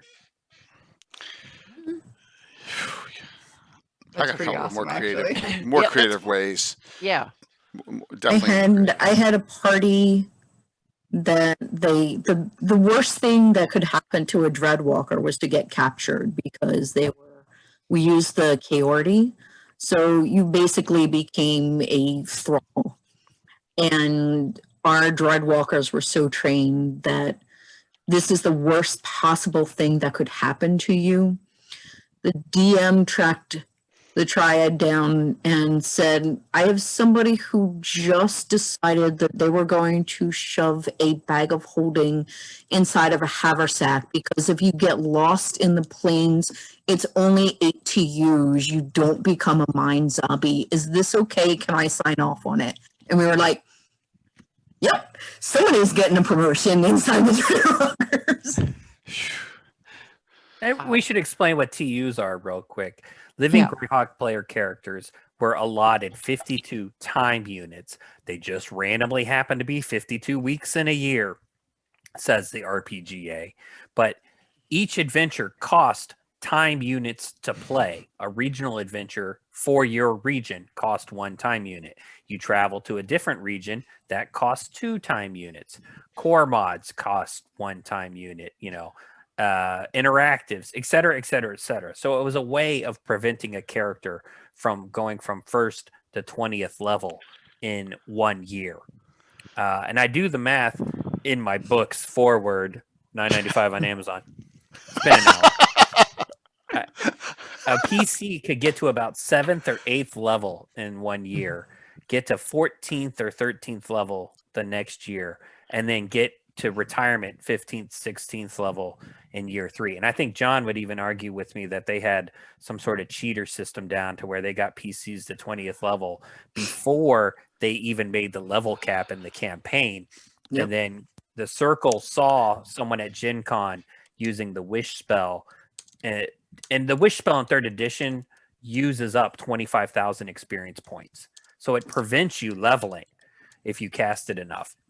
This player was casting the Wish spell and wishing for the world's most perfect chocolate chip cookie to avoid retirement leveling. And at that point, the Circle was like, this is ridiculous, and forced the character to retire. And then they lowered the retirement level to 16th. So the highest level PCs at the end of the campaign were all 15th level, but that's still really crazy in 3rd edition. Yeah. Kind of Oh, yeah, takes for power sure. gaming to a new level when you expend wishes is just to maintain your presence in the campaign. That's kind of awesome. Yeah. So they did have ways though that you could win or earn extra time units in the first year or 2. So What? I haven't heard Okay. this. Yeah, that sounds like a good one. Wow. yeah, no, they had like I think it was year 1, I want to say, like they had like a New Year's Eve contest that said, hey, what are you doing, like, on New Year's, and we'll pick the like top 3 that look the most fun, and you get extra. The prize was time units. Yeah. Oh, no kidding? It was, there were a bunch of games called We Want to Use on Warhorn, and you had to take a picture of your game group with the mod with the ball dropping in the background to prove that you were playing it over New Year's Eve. And if you got everything in and you did all your paperwork, you got 4 extra to use for one of your characters. Yeah, it was awesome. I actually won the first year, which is why I knew I needed that. That's cool. That is cool. Yep. I didn't know that. Out of all the trivia stuff I've learned, that's awesome. Did you all burn through your time units each year? Yes. Yeah. Everyone did. Okay. And Jay, you also had to use them to be involved in your meta orgs, Okay. Yeah. typically, or to do magic item crafting, or to do anything that would be off screen, not adventuring. Okay. Yeah. It would have a cost to try and balance things. But what that ended up doing was, hey, Adam and Cindy liked playing together. Well, Adam's got a wizard who's going to make magic items, so he's using some of his time units to craft. Cindy's playing a fighter. She's just going out there killing things and getting experience points. Eventually, she's going to be 8th level and he's stuck at 5th level, or something like that could eventually happen to some groups. But it was probably a pretty minor concern that groups probably were able to make it work regardless. So I have a rhetorical Bust Stone's question. So how many time units should I charge you for buying all these scrolls and potions Garn wants to do? I mean, if you had downtime in your campaign, I would figure that out. And you could find downtime rules. I had to do it. I had to. I'm just honored that you all bring characters from Living Greyhawk into my game. So that's awesome. Yeah. It really is. So questions from the audience? We have any cool questions? I've been trying to go through everything here, and it seems like a lot of wonderful RP downtime actions on your. Yeah, tell me about it. I don't have enough time as it is, Derek. What would you have changed about Living Greyhawk to improve it? Is my question. Who wants to take that up? Thank you. Wow. Because Mike is hanging out tonight. Mike is just observing tonight, right? Which is Good times. Yes. I love these shows. Yep. So I think it would have been interesting to have more communication between the different triads, like sharing more like tips and tricks about like how do you write modules? How do you what do you have banned?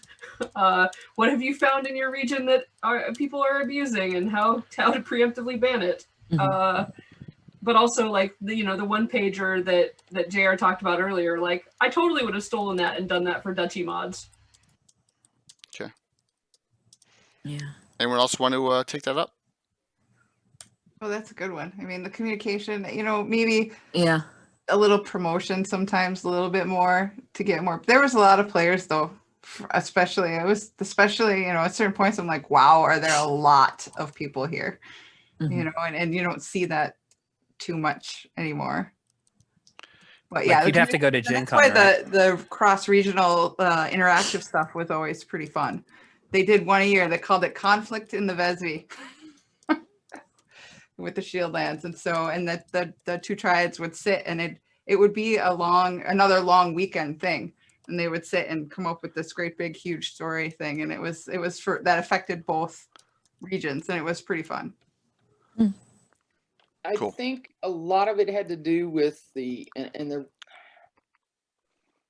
I don't know of a better way to have split it when they split it by states and the different areas, because those of us who had a huge territory, it was very difficult to get out to another region, and others that have smaller states that border 3 other regions can jump over and spend a lot more of those time units. And it allows triad members to play, because you can't play in your own region. So that's one of the reasons why I traveled a lot, because I still wanted to play, and I can't do that in the Bandit Kingdoms. So it was difficult, and then communication being key, as you've already brought up. We had some trouble sometimes talking with our Oklahoma counterparts, just because you basically had to do it online, because you couldn't, we were all working real jobs, so you had to be careful about trying to talk about living Greyhawk on company time. So it was sometimes difficult to bring our Oklahoma folks in.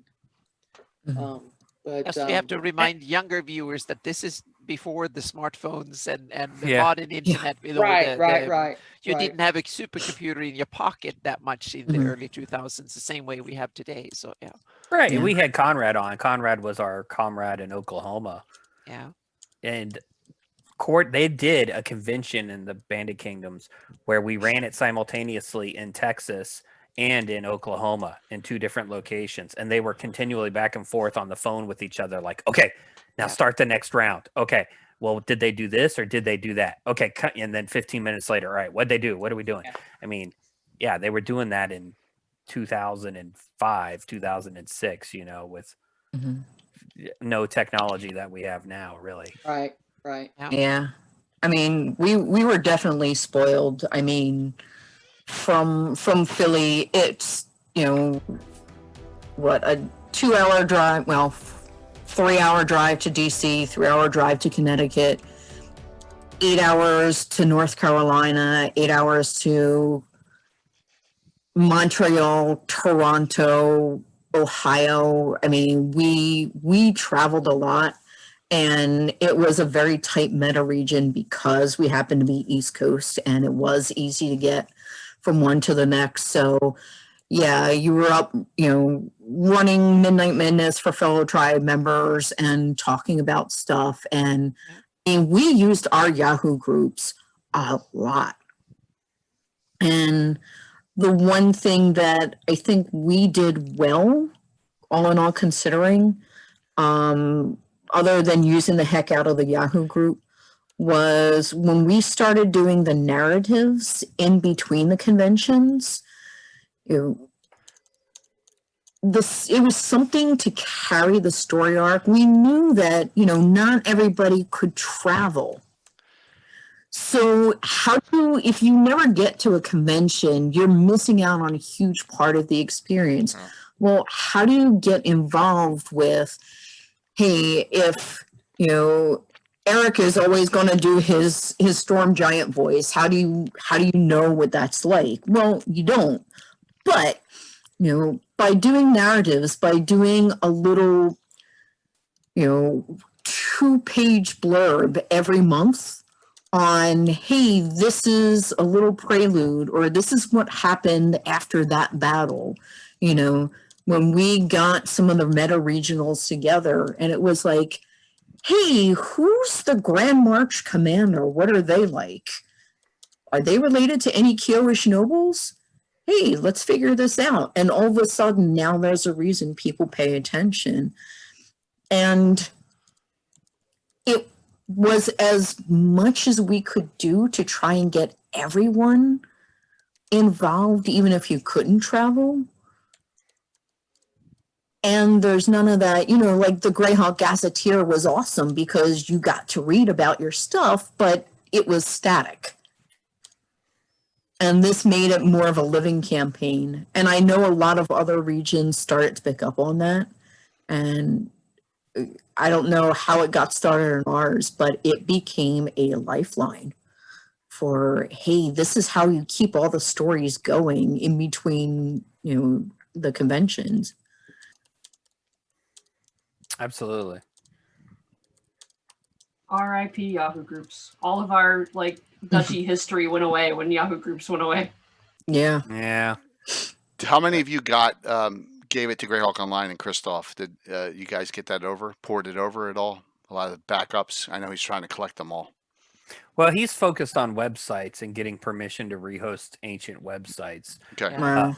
I think, for the Bandit Kingdom Yahoo groups, when I got the notice that Yahoo groups was dying, I went and took a quick look to make sure that I had already downloaded historical documents that I wanted to keep for future projects if I ever needed anything, if I ever make a sequel, to my book or whatever. But hopefully the other regions had archivists, so to speak, just nerds who were collectors.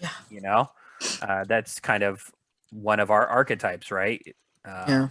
So hopefully people got the things that they needed, but there's absolutely some stuff from that time. I'm missing Bandit Kingdom's Adventures, and I wrote a friggin' book about Bandit Kingdom's Adventures. So I think we had a couple hundred adventures, and I'm gonna miss a handful a book of like that for every region. Yeah. If I win the lottery, I'll That's what we all say. lottery. Yeah. I will Yep. absolutely coordinate that effort. I will beat Wizards into submission on this IP rights issue because they came after me, and I was legal. I had done my research. I was living with a guy with a law degree who'd been on the Circle and who had freelanced for Wizards of the Coast and Brit Fry. So we knew what we were doing. And I could tell other authors how to do that. But now that we're 12, 13 years removed from the campaign, memory has faded, right? Vernon has a real job. Tony has a real job, presumably, as well as her freelancing stuff. Everyone has real jobs. And most of us now have families and other adult responsibilities. During Living Greyhawk, and we've talked about this on the past shows, we could spend 20 to 60 hours doing Dungeons and Dragons because we were in grad school or undergraduate school or working some crappy job in a bookstore. Thank you, Walden Books, but it was super low paying and really not that hard. So I don't think many of us could do it now in our 30s, 40s, 50s, etc. But if I win the lottery, I will absolutely try and spearfront that effort to archive more of Living Greyhawk. Hey, look, the Rookaroo shield. It's too clean, Jay. Throw some dirt on it. Hey, you know what? It's honest. Blame Ann on that one, man. That's honest. Honest heraldry there. Did other regions have the 2 years post Greyhawk baby boom that ours did? What was that? Okay, now you mean real world? What? Interesting. The post Greyhawk baby boom. Ooh, so that was a lot of people got to know each other in more ways than one. That I didn't hear. Oh my! That's awesome. We had some couples. Yeah. About my husband playing with Living Greyhawk. Oh, that's awesome. See? We had a lot. I think that's why we had groups, because it's been a long time since I was the only female at the table, and that didn't happen that much in Greyhawk. We had a knitting crew. We had a group of older women, a bunch were ex-military, and they would all play D&D, and they all had baskets of yarn next to them. I'm gonna kill him. Hold on, awesome. knit one pearl too, and then roll the dice. But yeah, we had a baby boom in our region post Greyhawk. Yeah. I think that I ran in Stockholm before I moved here. I had an all-female group among my friends, and they hadn't played that long. Some of them had played D&D and other role-playing games a few years when I brought them together and started gaming, but most of them were never played before, and they were the most vicious, hard-playing, terrible group to DM, so to speak, because they were no holds barred. They were the most brutal players I've ever played for. It was we did a lot of things that you should definitely not talk about online, so to speak. But it was the most brutal games. Everyone, no niceties, so to speak. So I had to really step up my game, because if they didn't like an NPC, they murdered in the most brutal ways ever, so to speak. So we had a lot of fun. So it was kind of different. So I think there's some men who play who think that women are but they're definitely the opposite too. Murder hobing. Half of us were military or police or something too. That might have something to do with it too. We had some anger management issues or something, but it was going, we were nuts. Journalists and a bunch of psychologists and stuff. So we had a lot of fun. That was tough. Susan, did you ever feel in the Bandit Kingdoms like there weren't enough women playing? Like, I'm a guy, right? So I saw a room of gamers, but I have my own bias, and I bet that room was 90% white guys. Was that accurate? Yes, that is accurate. And we didn't have a lot of women, but I will say that we got the second generation of gamers. We got a lot of kids playing, because we had to suddenly get very aware of what judges we were going to assign to a table that had youngsters, so that they could edit what they were going to do, until we better knew those youngsters and their parents, the father who would be there, to cater to what they preferred. Right. Okay. And so we had, I remember there was me, there was Carrie. I'm trying to think of some of the other female players, because there weren't a lot. Yeah, we had about enough for a table's worth. Yeah, I think that's about right. But and then again, like I said, we had youngsters that were growing up with it, and I'll never forget, it was that interactive we were talking about earlier, where I was playing Ladies of Vendra, and the outfit that she wears is not modest. And plus I had a black wig that went all the way down to my ankles. And so I was wandering the hallway where we found a young man that eventually got turned to stone. That was one of them. But the younger generation included a couple of brothers. I think they were twins. Were the Hannigan's twins or just brothers? I can't remember.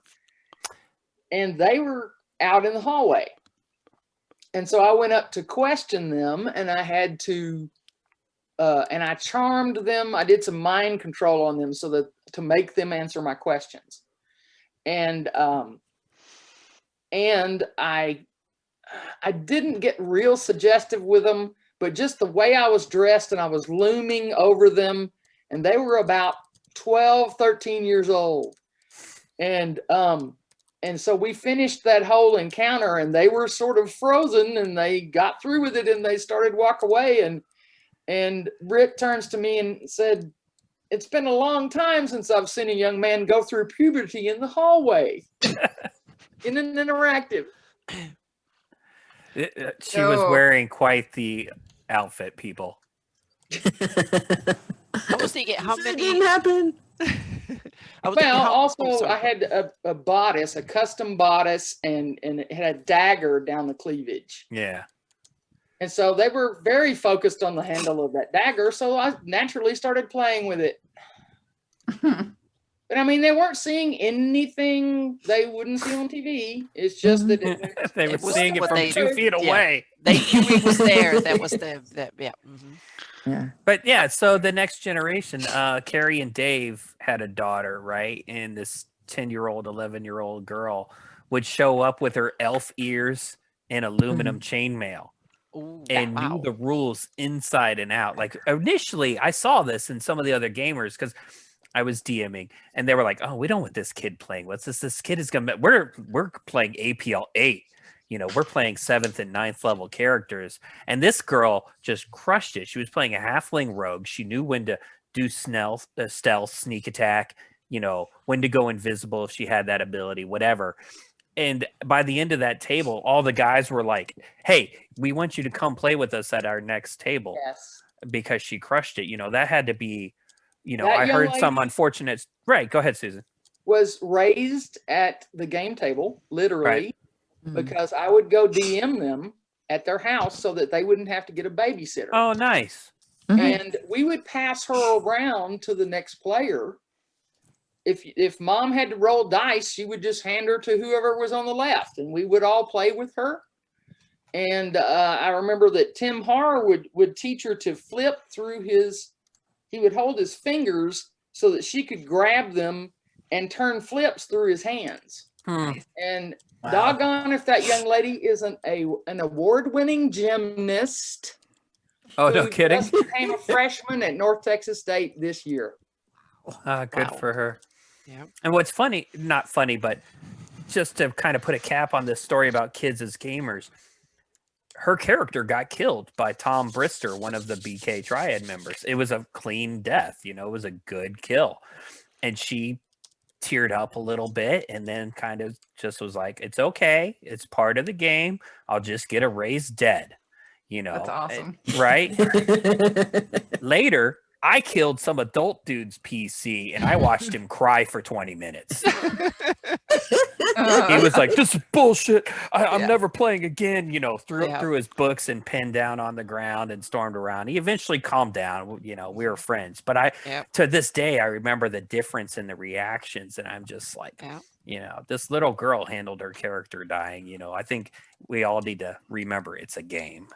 Yeah. Now, you know, I say that now, but when Jay kills Garn, you know, When I'll probably throw my pencil Look, down. I got 20 special hero points during the fundraiser and I couldn't kill him on them. I It gave was you 3 $400 critical and he hits. still Yeah. didn't do it. So that was he tried hard. No, yeah, I know. I've said I'm gonna wear this joke out. How many hit points does Garn have? $400 worth of Yeah. hit Yes, points. $400. Yeah, that was funny. It was like, yeah.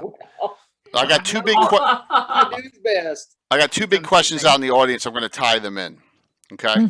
Gary Julian wants me to ask a question, and then Derek Extort wants to ask a question. And the question is, what's your best piece of Greyhawk or D&D memorabilia? And do any of you have any of the shields? Okay. So who wants to take that up? The shields from... I would kill for a shield. Yeah. I do not have one. Yeah. We know who's got the High Folk one, right? Yeah, it it's is Greg, isn't it? Greg, right? Yeah, Yeah. Greg. I think so. I need to check my tracking sheet. No, I'm positive he's got it So, Tony, what's your best piece of memorabilia you have? Do you have any... from LG From specifically. or from D&D? I don't know. My book is pretty good memory. That is. Yeah. Absolutely. Hey, listen, Absolutely. I've been super excited and being like, yay! But I don't actually. I mean, I have a lot of like things, but it's all like little knick-knack stuff and like nothing too big. I got stickers. Somebody sent me, you know, I got a stuffed beholder beast. That's pretty cool. Or not a beholder, a displacer beast. He's cute. Cool. Very cute. I have a box full of those cards that they used to give you, the ones that you could use to get special abilities for your character when you started, or play down to get a bonus to your rolls. I've got like I don't know if that's good memorabilia, but I've got a box of those. Wow. I found a bunch of those too. I don't know if that I consider that memorabilia. Ooh, I that have was once offered me $300 for one of those. that was currency the back one in that the lets day. you not be surprised. And I was Oh, like, the yeah. RPGA reward cards? Yeah, and I was Yeah. like, okay. Yeah. Oh my god, I hated those things, and I bitched at Chris Tulloch about some of that stuff so much. Even he wasn't responsible, but Oh, mine never worked anyway. I did that. It was like I needed to go first in a round, and I rolled, and my initiative was it was a save, and I rolled a 1, and I threw that card down. Not this time, and I rolled another 1. let me tell the audience about these RPGA reward cards, right? So when you Yep. played Living Greyhawk, you could kind of track how much you played. Not as well as they do now with Pathfinder Society and probably D&D Adventures League, where you go into a website and tell it what adventure you've played. But the RPGA kind of kept track, and they would send you these reward cards, which were like bookmark hard cardboard type things with some art on them, and they had a rules mechanic effect for 3rd edition, like the not be surprised one. Another one was act on the surprise round. It may be the same card. Another one was if you power attacked a monster and you hit it, you automatically stunned it. And this is the card I abused with Garn, go figure, in Living Greyhawk. Garn was my yeomanry PC because I couldn't play Bandit Kingdom stuff. So his backstory was he was a half orc from the Rift Canyon silver mines, slave of Ayuz, but he got free and he fled to the yeomanry somehow because I could go to Louisiana and I could play Garn in adventures. Well, the RPGA foolishly sends me this card, which basically says if you power attack for max and you hit, you auto stun the monster. Well, that's all Garn did was power attack for max and hit monsters. So I would just go up to the boss, whack it once, do 15 to 20 points of damage. So But it would be cards be are auto-stunned. persistent. You can reuse them. Well, you could use them once per adventure, and you Oh, got okay. to So use it's not like use and then hand it over to the Right, DM. you and can It then use was it once per one adventure. card every 4 levels. right. You got it Okay. at 1st, 4th, 7th, and 11th, and 15th level, if I remember Uh-huh. correctly. Yeah. And then you could combine the cards. I had another card which allowed me to do some crazy leap attack thingy, right? Triple damage if I did a charge thingy. So I could combine these cards. Garn at 7th level would just run up and hit the storm giant boss or the stone giant boss or whatever the boss monster of the fight was. He could only miss on a 1 because of power attack and how well he was built, and their armor classes were never high enough. And so I'd hit and I'd stun the boss, and then the rest of the party would finish it off with whatever or finish the minions. But that's the RPGA cards, and I actually hated them, so I abused the hell out of them. Sense to me. Well, that's the way you make a point and get the management to pay attention to it and go, that's not quite right. Because I am personally responsible for the gold cap. Sorry. Because that stupid necklace that was in that one series of Brendigan. Brendigan. At Gen Con, I sold that thing 4 times in one mod. And I made, I think it was 30,000 gold, but the Triad, I mean, not the Triad, but the Circle wouldn't give it to me. For some reason. No. Yeah, and I've told Jay about this Brendigan character. Yeah. Selling I stuff. was like, I told him mean, when we created Cannon Fodder that was our backstory for all these characters Yes. from different regions being in the free city of Greyhawk, is they were all looking for Brendigan to kick his ass. And that was Yes. good enough, for our backstory for the Cannon Fodder group. So I, of course, wasn't paying attention because I was doing something else in chat because I'm always trying to multitask. But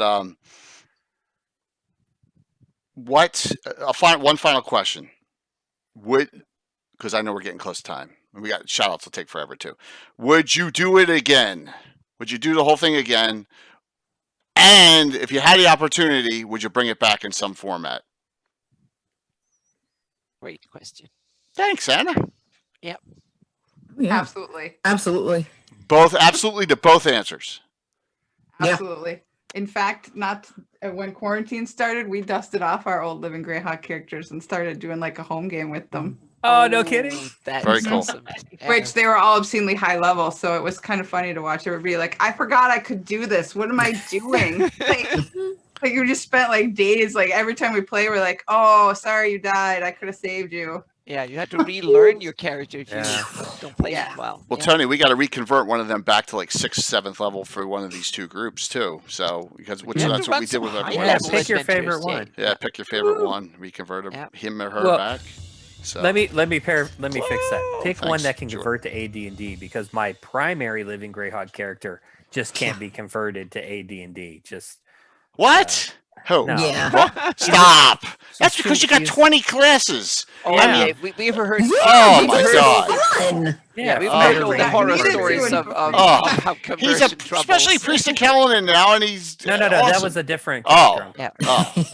Oh, Garn was gosh. just a barbarian cleric type, Ugh. Yeah, Yeah, we've heard all the Yeah. conversion horrors from Yeah. time to time. Oh It's my kind Yeah, of and gosh. I awesome. wouldn't even. I refuse to play Mista without all of her chops. So, Yep. so you're not seeing my original either. So, Yeah. Oh, is that the Well, half? some of them Is that the were so halfling wizard there, specific, they Susan? just I'm don't sorry. convert. halfling, arcane trickster. So half rogue, half wizard, and I could. Sneak And I was attack with pretty spells. famous for the I should let's tell. see, what was that I did? It was The house. well, the house was part of it, but also I could roll 30 d6 on one Oh. spell. It was the spell that not scorching ray. It was Was it? like Scorching Ray. Yeah, it was. It was Scorching the acid version of scorching ray. Yes. What's that spell? Someone help me out here. 3rd edition. Searing Like light. scorching. Searing light. No, but acid. Yeah. Acid Uh, spray? I had Not a acid talent spray. where I could switch the energy. Well, Well, I think it energy was and scorching mixture or ray whatever that because she was, would yeah. do Yeah. 3 bolts, and every Yeah. time they hit, she got sneak attack damage. Right. Mm. And so it was, and I would fire from greater invisibility and light their stuff up. Yeah. 30 d6. Mhm. How many? What was that? Did you say 30 d6? 3-0. 3-0. Yeah, they're optimized. They're power gamers. Mhm. There were a Jay- lot of Jay, dice Mike- in 3035. Jay, Can't my come with character the could walk usual through a prismatic run-of-the-mill wall monster. and You survive. need to up it. Yeah. Mhm. Just straight walk through it, and I could make all the saving throws unless I rolled a 1 on each Oh of the my. 7 saving Yeah, throws. meaning And that- then that- even if I Yeah. took the half damage on one of them, I could survive it. Crazy. That's how But crazy you my had to- living you had Greyhawk to character was. play that character a lot and live through it all to get that high. And Mhm. I mean, there was once when we had an interactive at A&M, as I recall, Mhm. where some people did something strategically stupid. Oh, players. And we were at a gathering where some Iusian priests had rolled into this gathering and sort of taken over the party. And everyone was standing there going, oh yeah. my God, what are we doing? And one of the paladins did some things that was very, very stupid and called the Iusians down on the entire party and got most of us captured. Mm-hmm. And that was when I went over to the triad and I went, okay, I'll tell you who did this if you release me. And so they made the deal. And I told them which paladin did it because I saw them. And I didn't care if that character lived or not because he was foolish. So then they said, okay, fine, favor of IUs. That's where I got it that I was talking about earlier. And I said, stop. And they said, what? I said, you're not letting me go without whip scars. Do it. Because I want to be marked like every other prisoner that you took. So they did. And then Yeah, I they was at that event. A young lady at the table I was playing at got so upset by the screw you over at the end of the session encounter of Iusians that she stood up and kicked the mod author in the shins. Actually assaulted Patrick Brown. Kicked him. I don't know how hard it was or anything, you know, but still, yeah, that was quite the screw you event in the Bandit Kingdoms before Susan and I were triad members. For me, yeah. I'm not sure I would do it again because like it was such a labor of love, and I have mixed feelings about Wizards of the Coast now.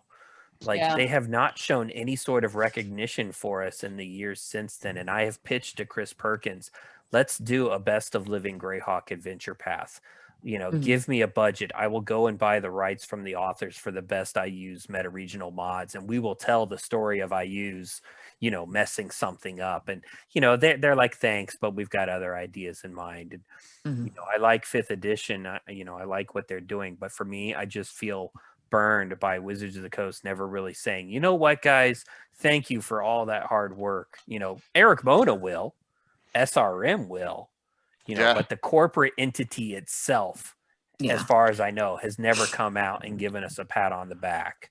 And, you know, they moved on to 4th edition. They did Living Forgotten Realms, which, as far as I know, and I apologize if any of you were involved with it, but LFR, as far as I know, just tanked. didn't have the play numbers of Living Greyhawk as far as I've ever heard.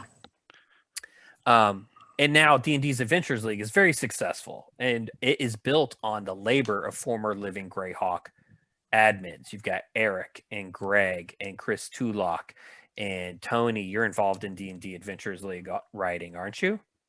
I am. Yeah. I do a bunch of that stuff, so. Yeah. A bunch. And Dave Baldman, he is a former Living Greyhawk Circle member. So they learned a lot of lessons in there incorporated into D&D Adventures League. So I'm not going to poo-poo, badmouth D&D AL. If I had more time, I would partake. But as an entity, I wish Wizards of the Coast would look back and say, like, you know what, 20 years ago, we did something that's never going to be repeated. And we did it because we had unpaid labor. So we do the best we can here, and with the community, we're growing, right, Casey? That's the best we can do for now. Right. I mean, we're not asking for money. We would just want to get a hat tip, As Gary Julian says, if you're still on, Gary, we just want DM's Guild opened and just able to crank out some good content. And then there's, as we had on Gavin, there's ways around that Carlos has figured out. And we can put out some good published content there too. So there's ways of doing things. Yeah. Plus, we have our own channel next weekend. A channel for 4 straight days, 24 hours of coverage. Right? Yeah. I'm going to be exhausted. So Yeah, that's hardcore. yeah. Yeah. Well, not yeah. I only have to run 11 events, so it's or whatever it is. So it's I got help. We have a ton of help. We have a ton of help, so it'll be a blast. I need to check in or something. I keep bugging Josh. I need to. They're doing some sort of check in on the Discord. I'm like, I don't understand what that's all about. Get off my lawn. Yeah, I'll go over some of them tonight here. It's the 25th to the 28th. Starts next Thursday. So I'll go over. Some of them are scrolling. Some of the key events that I have are scrolling through on here. Stop flex. John, when did you ever know me to be flexing? My gosh. That's funny. Jay. Yes.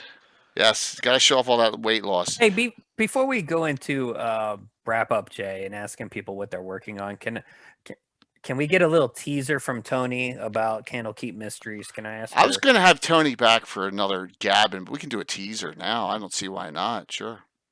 What kind Okay. of, what do you want to ask? Well, first I'm going to revisit. If we were to take, say it again, Xanthoria, Yeah, Xanthoria. Mm-hmm.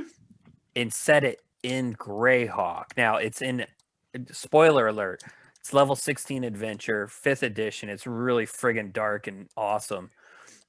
Just slimy. It just made me feel slimy reading it, which... Oh, it was worse before. Oh, really? They had to tone it down? Scaled it back. I am really hard to impress because I'm real jaded. And I'm like, well, I like to write my own stuff. Yeah. I read this and it was like, oh, that's such a brilliant idea. The kid in the cage. Like, that was so dark. I loved it. But I was worried they wouldn't let me do that part. I'm a little surprised, actually. I was like, that kid's got to be someone. Is that like a baby I use or something? What's going on with that kid? He can't just be some random kid. But anyway, I'm segueing here. That underground cavern, right? It's under a messed up forest. I don't know much about the Forgotten Realms or what forest it's in. But if you were going to set it on Greyhawk, where would this adventure take place? The whole point of those is that you could pick them up and put them pretty much wherever you hopefully needed in your, campaign or world, so they can be moved from Greyhawk. So Candlekeep can be like, the Great Library in Greyhawk. You can kind of tweak it that way. The good thing about that, it's a big complex, so it would have to be a big forest. So I mean, it would fit perfectly within being in the Vesby forest. But there are other forests that you could stick it into and have it work just as fine. So it's pretty open on that, and that was kind of the goal. Here's my suggestion for the audience, because I think the Vesby sounds pretty awesome, but I'm going to suggest the Tangles Forest, but I'm going to say why. During Living Greyhawk, we killed the Tangles Forest. Boneheart Kranzer had a Fey and Demon attack, which denuded the Tangles Forest, and we have had a Druid and a Green Dragon. This was the end of Living Greyhawk, trying to fix the forest, help it regrow, recover. And I feel like your adventure would fit very well under that messed up version of the Tangles Forest. So anyone out there who's into the Bandit Kingdom stuff, I would definitely put it under the Tangles Forest when you get her book. And I'm going to give, I know I just bitched about Watsy, but I'm going to give him a plug for this one. It's good.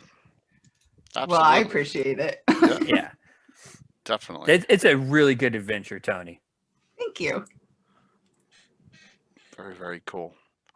I know I don't want to run super late tonight because I know it's going to take us a little while to get through. So through shout outs here.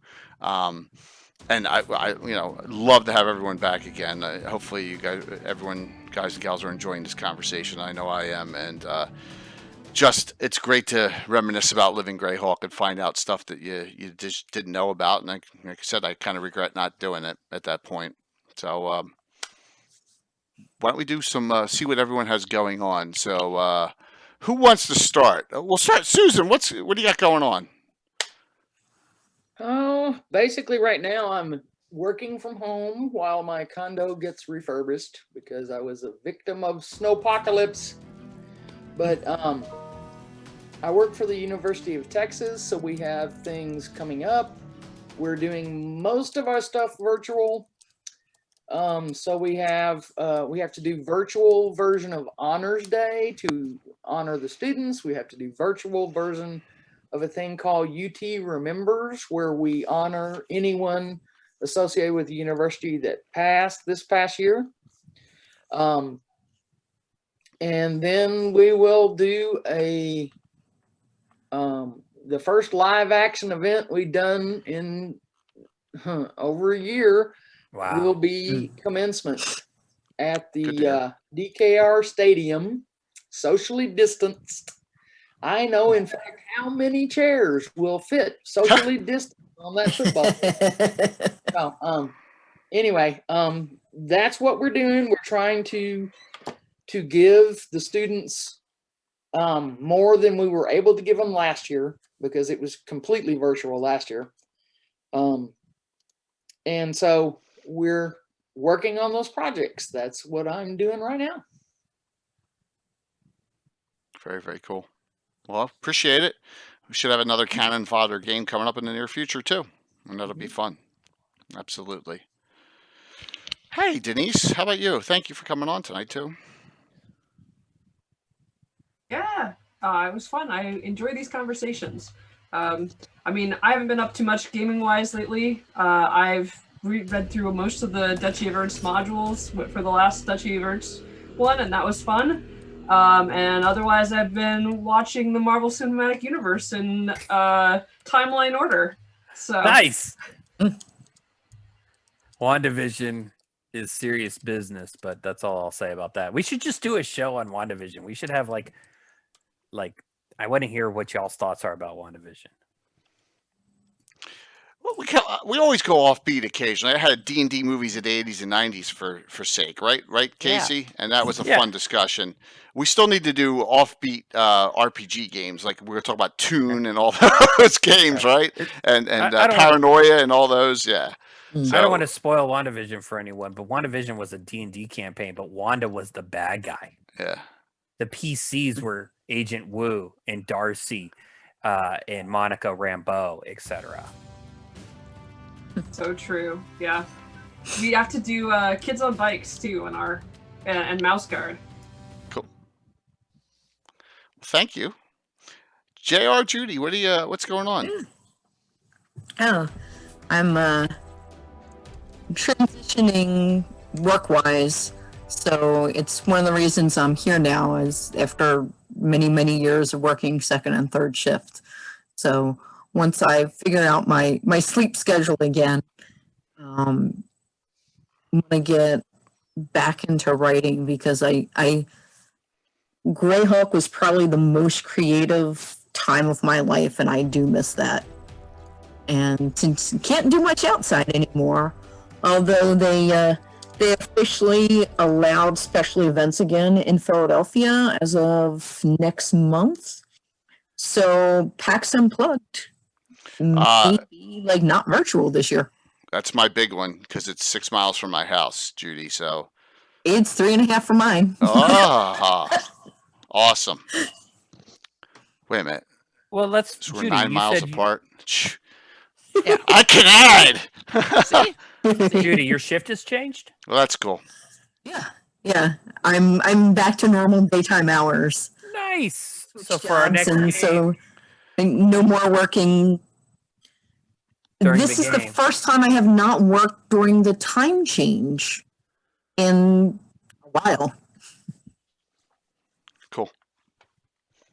Well, that's something to consider in the very near future. Once we get through GaryCon and everything else, and we have virtual Greyhawk Con to plan for again, first weekend in October, and then PAX is Cool. first weekend in December. So that'd be cool if that was in person then. So Yeah. very, very cool. I'd look forward to that.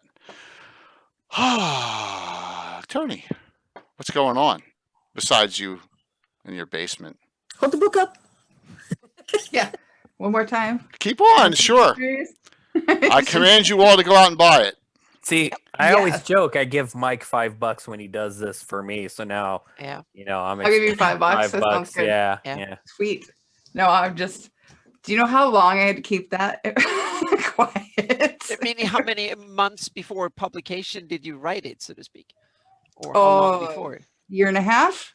See, Oh, there wow. you have it. Yep. I have projects that. Yeah. Yeah, like I finished, think the final draft went in like maybe a year. Mhm.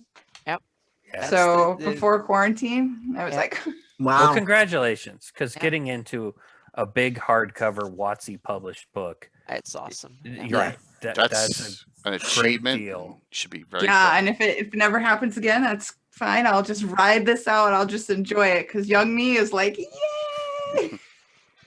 But you're still doing work for Baldwin, correct? As well for Yes. Eric? So Okay. I'm one of his trilogy leads, story leads. So I work with Eric McGee and we come up with like the story beats and the plot line for the Moonshade Isles. Awesome. So I will be taking over for Eric when he retires or steps away next year. So that keeps me busy. And then, just have different things crop up. I do little side things, writing, a lot of writing right now, which is great. But my daughter can't tell the difference between when I'm working and writing on stuff and when I'm having fun. She's like, no, don't talk to me. I'm actually working. It's like, what? So it's lots of different stuff. Fantastic. But I also will be doing a GaryCon stream for Adventurers League for Jasper's Game Day Oh, cool. at same time. So it'll be Awesome. 4 to 7 or 8. It'll What's be fun. Jasper's game day? So that is a suicide prevention program. Oh, And it's pretty neat. And I can put some of that information in the chat. It's to Yeah, raise please do. money for, suicide prevention and mental health services and things of that sort. And very nice. using gaming to do it, basically. Please note, Tony's game is on the same time as my main event, Joust, so she's going to take a beating. But that's okay.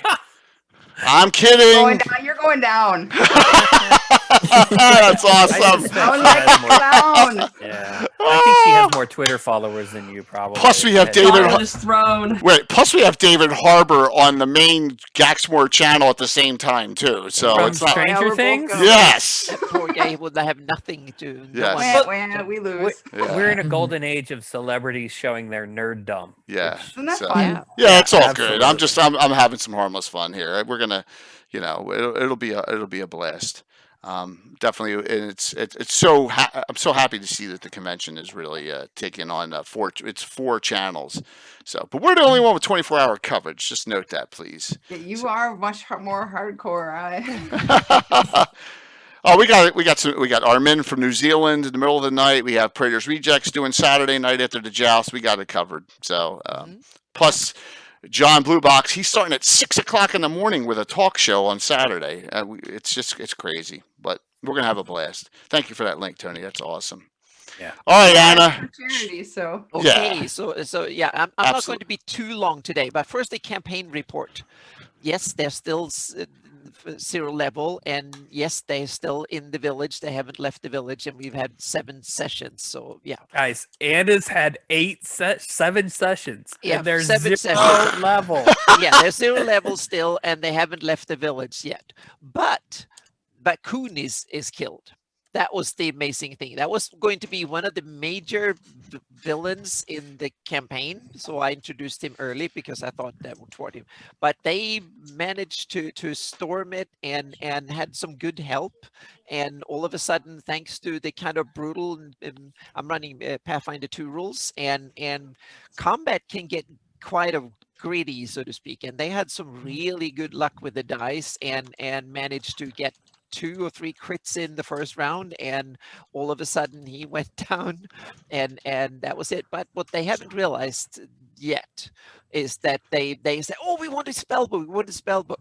The spell book is a minor artifact, kind of a very special one, and that one will be, I think, as much of trouble as it will be an asset, so to speak. So Bakunis is not out of the game yet, so to speak. He might come back and haunt them in a way they haven't realized yet. So that will be a lot of fun, especially since the aspiring magic user is 0 level. So that can be a lot of fun.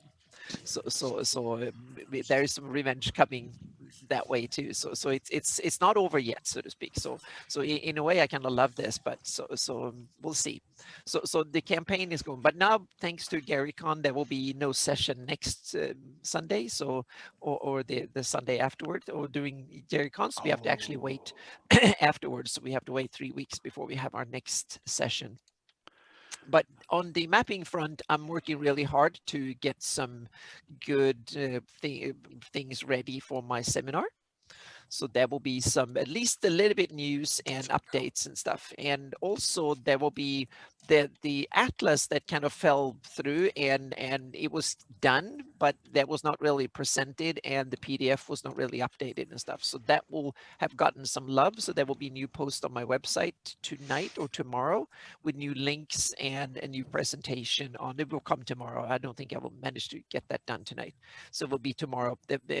So there will be a 60 or 72 or almost like 80 pages long PDF with all the maps and the full index and all the heraldry and stuff like that. Oh, that's awesome. Yeah, so that's coming out, and I've corrected some of the errors and stuff that was there too, that people have pointed out. So it's like a new revision of the atlas coming out in one PDF. That will be 400 megabytes, but it's as hard as I could squeeze it down, because it's a lot of pages. So it's the map in 60 pieces, and then it's the index with everything, every name label that is on the map is indexed, and then there is a heraldry appendix too, with all the heraldry kind of nice laid out as well. And then I'm setting up, talked to Dwayne Costa that helped me with doing the index, and he will help me. So there will be an update, a 2021 version of the map. And there will be an atlas version of it with the index updated too, this summer or early fall. And hopefully we can have a 598 map with the 598 atlas too. I can't promise when that will be, and if we might not be able to squeeze that in until early next year. We'll see, but hopefully we can have an atlas version of that one too. Because the funny thing is that when I didn't have a 572 map, everyone was nagging me about the 572 map. Now they're coming and say, oh, what about the 98 map? I love that one, and can we get that one updated and stuff? So Can't please so everyone, realize Anna. yeah. So I need to update that one too. So, and also the new generation of Greyhawk maps, there will be a bunch of articles, but I'll probably hold off some of the articles and present that on my seminar, and then write articles about it afterwards, so I can get more material done for the seminar, and then do some write-ups afterwards on it. But there will be, there will be a full-blown whole chain up until the finished product of one area, so to speak, so we can see a little bit of what the capabilities will be, so to speak, and the kind of the new technology can bring in the form of mapping, because it's kind of a new way to map a fantasy world that I haven't seen anyone ever even attempt before. So that is kind of really cool. It has an enormous amount of potential. And Lindor Isles, I'm only working on the Shieldlands area because I'm testing out the maps for my own campaign. But Lindor Isle will be the first kind of full area. So I don't have the time to lay out and really show something for the seminars. So we have to kind of do with some of the Shieldlands areas for that. But there will soon afterwards, there will be a full layout of the Lindor Isles. So they will get the full treatment. And we're talking 5 Lynn feet per pixel. deserves. Yes, exactly. So that will come. That's the big thing in the spring. Yep. So note the following. I said this on Sunday. I'm going to say it again. Most shows are on GaryCon Greyhawk, with 4 exceptions that are definitely only because of scheduling and because you weren't allowed to have overlap, like we always do in ours. Anna's is on this channel, Lord Gazumba, Friday, March 26th, 6 p.m. Central, which is 7 Eastern. So think of it as a Gavin, like 30 minutes earlier than normal. All right. And then all of the After Dark chats with Anna and me.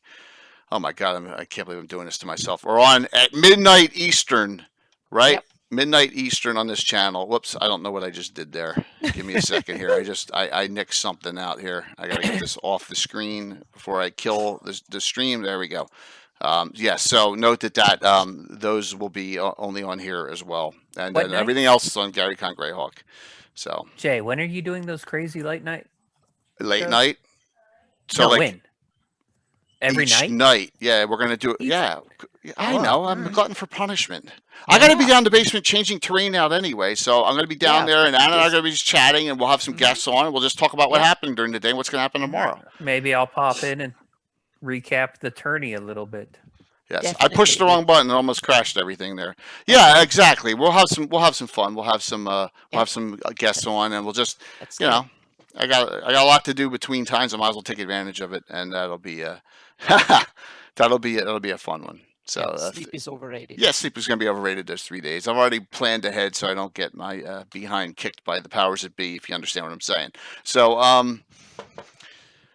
Mike, you were the most, I think this is the most quiet you've ever been, even though I say that every time we have a Living Greyhawk in-depth Yeah. discussion like this.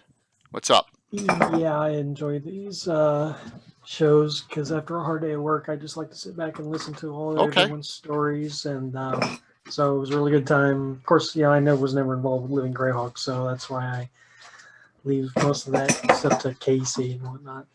I'm definitely got to get Keep Mysteries. I love the premise of that anthology.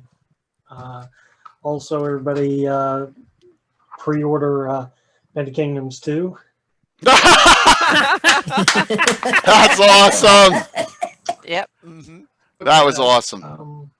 Yep. Otherwise, thank you for everyone Don't forget for we got being here. giveaways still. And, What I look forward to seeing you all at GaryCon.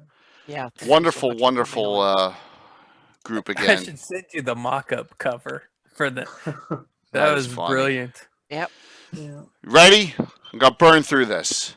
So tomorrow night, Adventure 904, a price on his head. We go to Altamira, and the huntsman out of the Bounty Hunters Guild of Altamira get a surprise mission to find someone that they want this person alive, and this is a merchant who has killed 4 individuals in the legendary bar, the Salty Dog of Altamira. So, and you'll find out what happens from there. I have to fit in a one-shot somehow because I got too much going on next week, so I don't want it to stretch out 2 weeks beyond that. So we got a one-nighter. Terrain's all set up.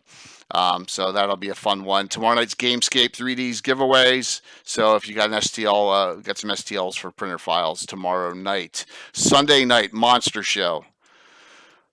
GaryCon 13 preview. Luke Gygax on the first hour. Stefan Picorni from the owner of Dwarven Forge on the second hour. Looking forward to this discussion.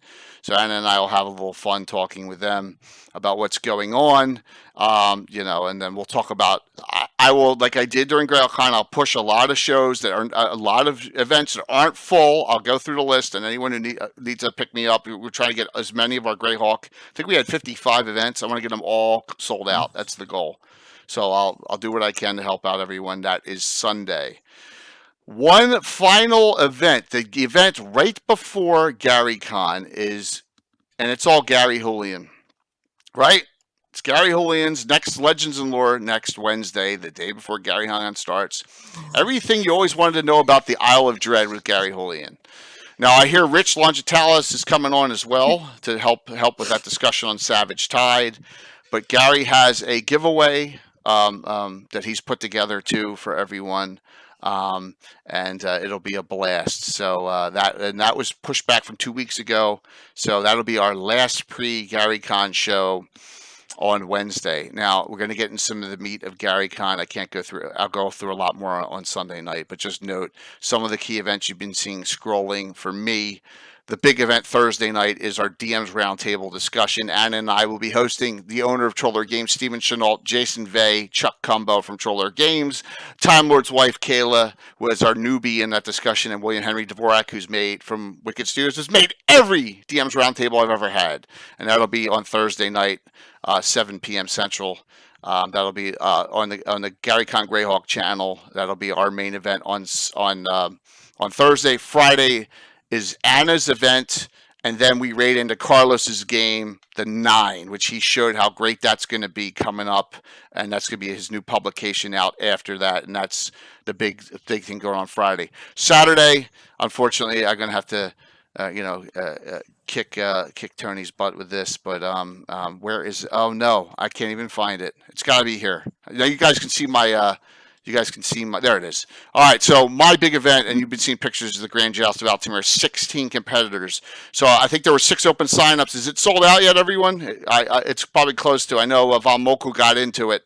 A lot of my regular players will be in. Gary Julian is going to be the Black Knight of the Great Kingdom, and I am working on, hint, hint, hint, wink, wink, as another special guest to fill another role I have. So there you go. I'm working on that as we speak, and that'll be that'll be like 6 to 11 Central, 4.5 hours. I think that'll go, and that'll be. Yeah, you got Lorik the Wolf, Troy. You're going to play that, and every character is a character in the campaign active, so it'll be a fun time. That is Saturday night. Now I think this is going to be our biggest event. Biggest out of all of them is this. The Greyhawk Ask the Experts. That's our final event Sunday night. Eric Mona's coming back. Gary Julian, the Grow Dog Alan Growy, the great deity and specialty priest writer Eric Boyd, and Denise Mauldin Tetro, and you can ask him anything you want. All right, it's Ask the Experts, and that'll be our last event of all of GaryCon and GaryCon Greyhawk, Sunday, March 28th. Plus, I got a boatload of great giveaways for that. I got to figure out how to do it. So, Canadian Ancient Gamer just gave me a reprint of all of the first edition books somewhere. Wow. Yeah. Amazing. So you got Tony. I got some unbelievable viewers here that are very generous. So we're going to be giving this away. Here we go. I'll show you. There. All right. All righty. And they're the collector's edition reprints too. So.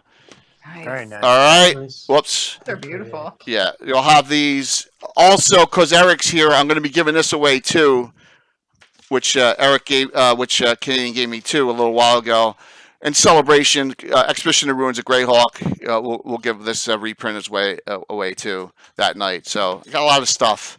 So I probably will have to dual stream that to give it away because we can't do it on the Greyhawk channel because they're not an affiliate and I don't have the rights to use that. So we'll figure it out though. Is it sound like enough? All right. So what a fun time. Let's do the giveaways tonight. All right. Hey, wait. Hey, Jay. BK I forgot tournament. you. BK tournament.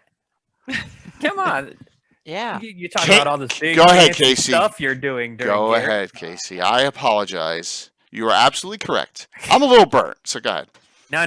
Hey, you have an amazing lineup, but I wanted to say, hey, we've got some seats open for the BK tournament. Looks like Friday's still open.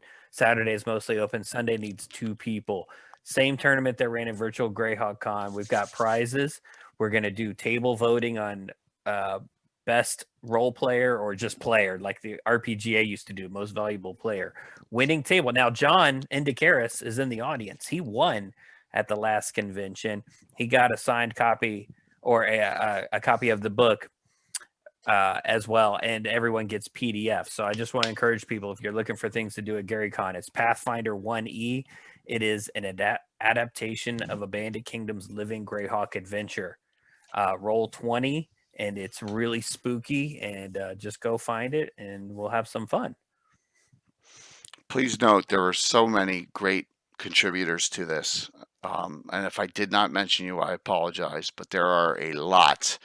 I think Scott Casper's game was filled. Alan Growe's has to be filled by now, right? There's a lot of great people who have taken up their time. I know Prometheus, are you filled yet? Just let me know. If you're not, I'll help promote you. We want to get them all filled up. So I'm looking forward to this entire weekend. It's going to be a long weekend, but it's going to be a blast. All right, I'm going to close out this, and so everyone can be getting on their way here. And you must be on to claim it, and you can choose. Once the books go on, the books go on. But then they got the Crusader Journals. Everyone know what the Crusader Journals are? The Crusader Journals are from.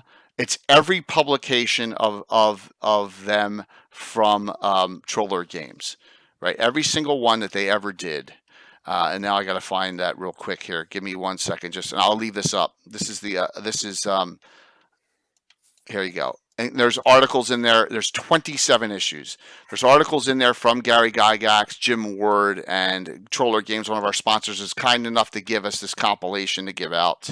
So I'm giving 2 of those out, and we're going to give Casey's book out. All right? And I'll direct mail that to whoever wins.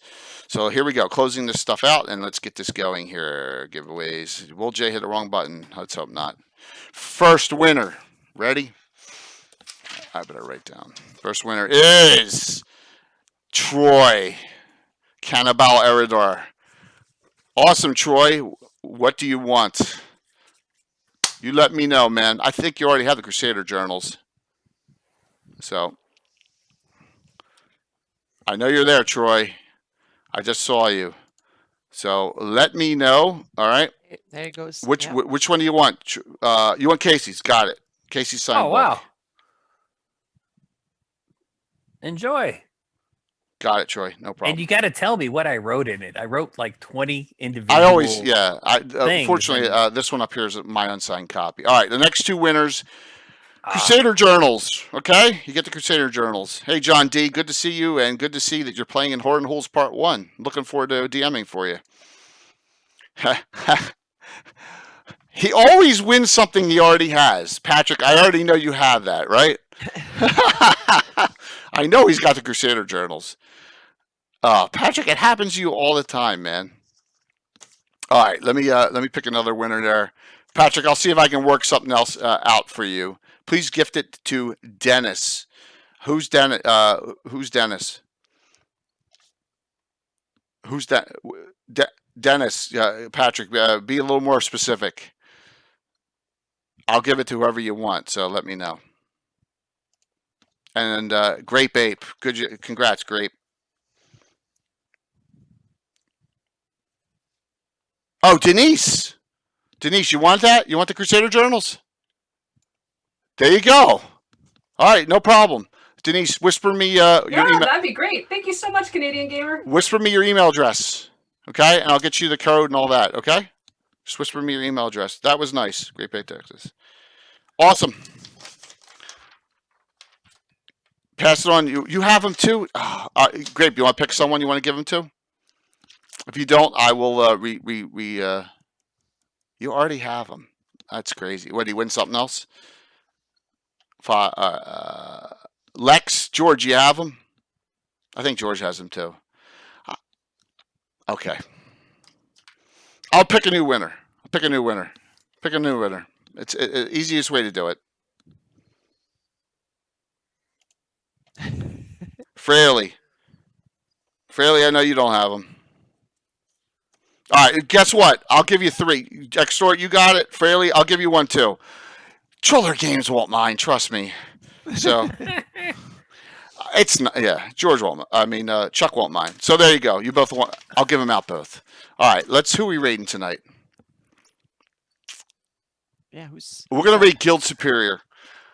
They're nice guys. They're like Northern Michigan, I believe, and they're on still. Let's rate into Guild Superior. They got 7 people watching. Let's go in and crank it up for them. All right, does that sound good? All right. Your trolls are wonderful people, John. I agree 100%. All right, let me set this up, and thanks everyone. And if you guys want to hang a little bit, please hang for a minute or so. Tony, Jay- Judy, Denise, and Susan. What a wonderful show! Thank you for this was amazing. Thank you for the support, and thank you for your contributions to the game and sharing your stories. I really appreciate it. Jay's gonna hit the wrong button. For having it. It's fun. Thank you. Everyone, go check out jaspersgameday.com. Tony had posted the link. Absolutely worthwhile. Like a very worthwhile. Very Let's see if we can get over 60. Yeah, that's great. All right, well, we got 50. Let's bounce around. 5, 49. 4, 3, Good night, everybody. 2, 1. All right, we'll see you tomorrow night.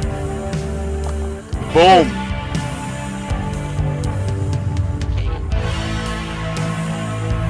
Hopefully they're not finishing up. I hate when that happens.